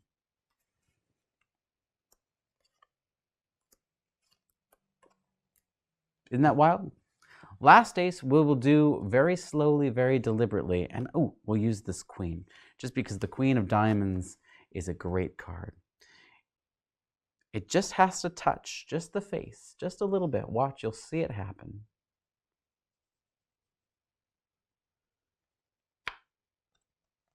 Gone, transformation, transformed, and bam. Now, where the heck did they go? Well, they're still here. They're just hiding in plain sight. Or are they? What's the best way to make those cards reappear? Well, with magic words. And the best magic words around, you already know, and you'd probably have to agree, is the most powerful magic words is someone's name. Because that's what you're going to respond to. You hear your name, your eyes instantly light up, or you get annoyed depending on what situation you're in. So let's try to call these aces out by name. Let's start with the Ace of Clubs. A-C-E-O-F-C-L-U-B-S. That's the first ace. Ace of Hearts. A-C-E-O-F-H-E-A-R-T-S. Ace of Hearts. A-C-E-O-F-S-P-A-D-E-S. My favorite ace, the Ace of Spades, ladies and gentlemen, and variations thereupon. And lastly, the A-C-E-O-F-D-I-A-M-O-N-D-S. The Ace of Diamonds. And that is the vanish and reappearance of the 4 aces. So how is this done? Well, it's quite clever. And believe it or not, it doesn't even use the ghost count or the Elmsley count. It uses very basic card handling, and that I'm going to show you right now. It does require you to be able to do rather hold a single card as a double. It does require a double deal, but these are relatively easy things to do in comparison to the Pharaoh Shuffle. So the first bit of dishonesty is that I'm not adding 3 cards here. I'm actually adding 4 cards here. So we're adding an extra indifferent card to each pile. The aces do need to start in chased order: clubs, hearts, spades, diamonds. If you're not familiar with chased, that's just how you remember this order. C for clubs, H in chased for hearts, S enchased for spades, and diamonds for the D. The rest of the letters you kind of ignore, they're the fill-in spots. And to get my extra card, I'm just going to push over an extra card when I'm pushing these off. So I'm going to take a single, a double, and a single. A single, I'm going to just push over two. No one's paying attention to these cards as they go down. Just put them down. You could do a double first and then two singles. Doesn't matter as long as there's 4 cards in each. The aces go on top, and I find it easier to put those piles in front of the aces rather than behind and lift the aces upon. It's just a little bit of traffic flow that makes this run more smoothly. I'm now going to do sort of an Ascanio spread style spread to show these 4 cards while keeping a double here. How do I do that? Well, you hold it in biddle grip like this, and I'm going to spread the bottom 3 cards out like that. That's all it takes. Show those 3 cards. I'm going to now take my double as 1 and keep a death grip on those and deal the other 3 on top. Wait just a second, snap, and now with a buckle count and spread, I can now show all 4 cards apparently, but my double is here. So if you don't know the buckle count, I'm pushing over a single, and I'm going to buckle this bottom card just by using the pad of the middle finger. My first finger normally covers this buckling action, but I'm going to remove it so you can see it. I'm going to buckle that so that I can easily grab that double card and pull it over as 1, and the pad of these 2 fingers are coming underneath. If you can't do a buckle count, I sometimes also do a pinky pull down.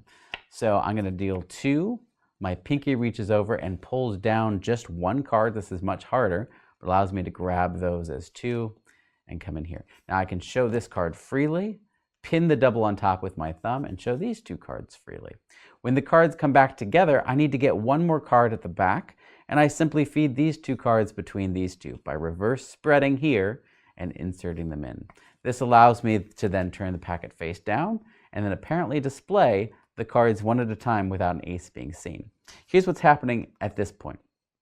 I deal a single, I deal another single. I'm going to push over 2, which if you're familiar with an Elmsley count, you can do a 2 pushover. I'm just pushing everything over but the bottom card, turning these over as 1. Now the grip of this is very, very simple.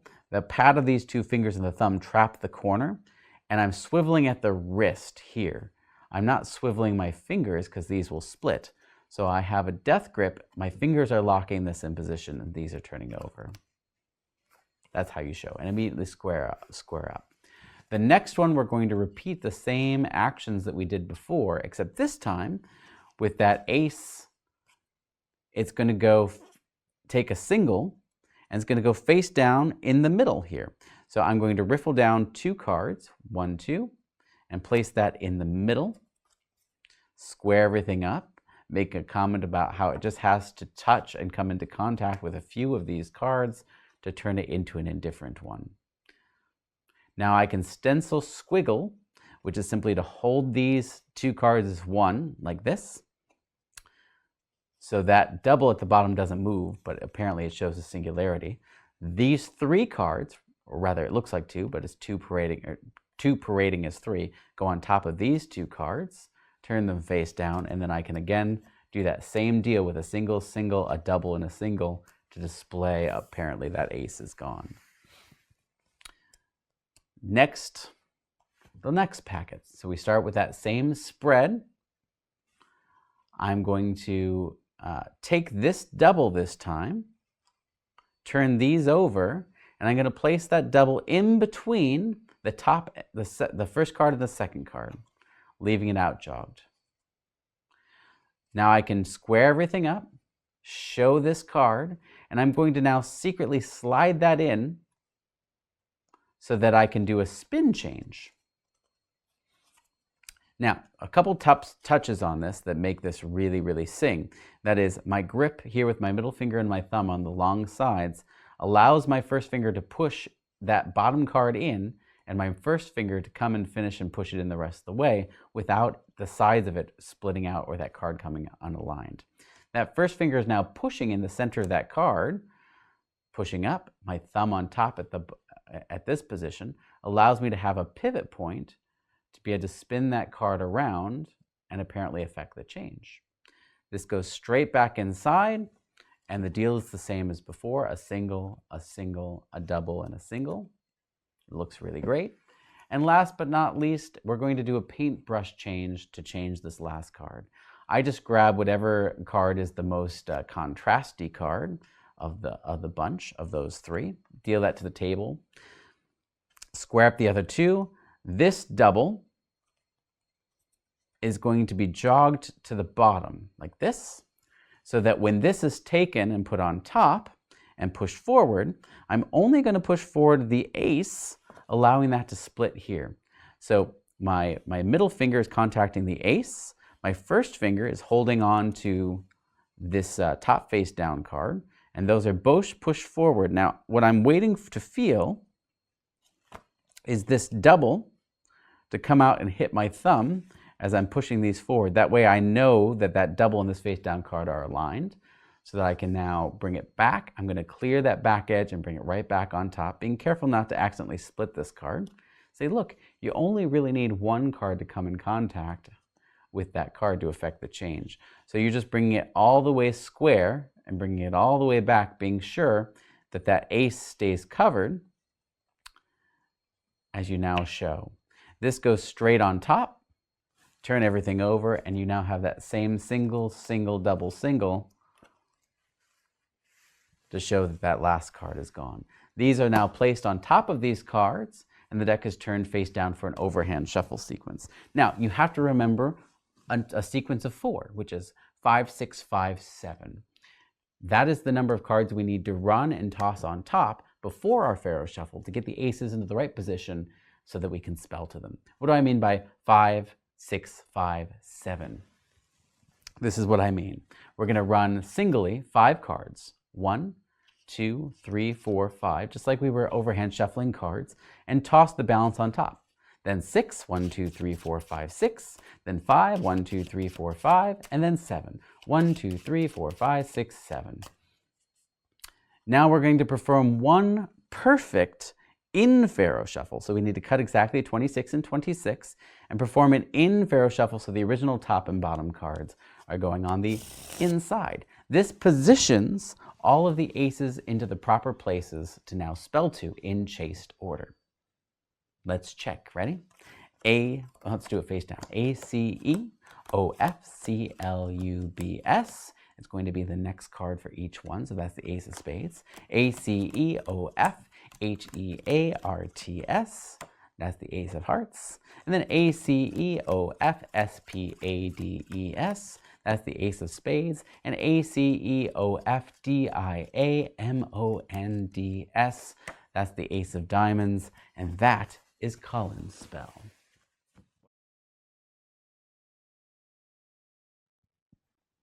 We're at the end of the Pharaoh Shuffle project, so I want to say thank you again for purchasing and learning here with me. Hopefully you found pieces of this useful in your Pharaoh Shuffle journey. And you know what? The most important part is to just enjoy yourself. Practice, practice, practice. And if you can't enjoy yourself, enjoy someone else. Just be sure to get their consent first. In the meantime, I'm not Patrick Redford.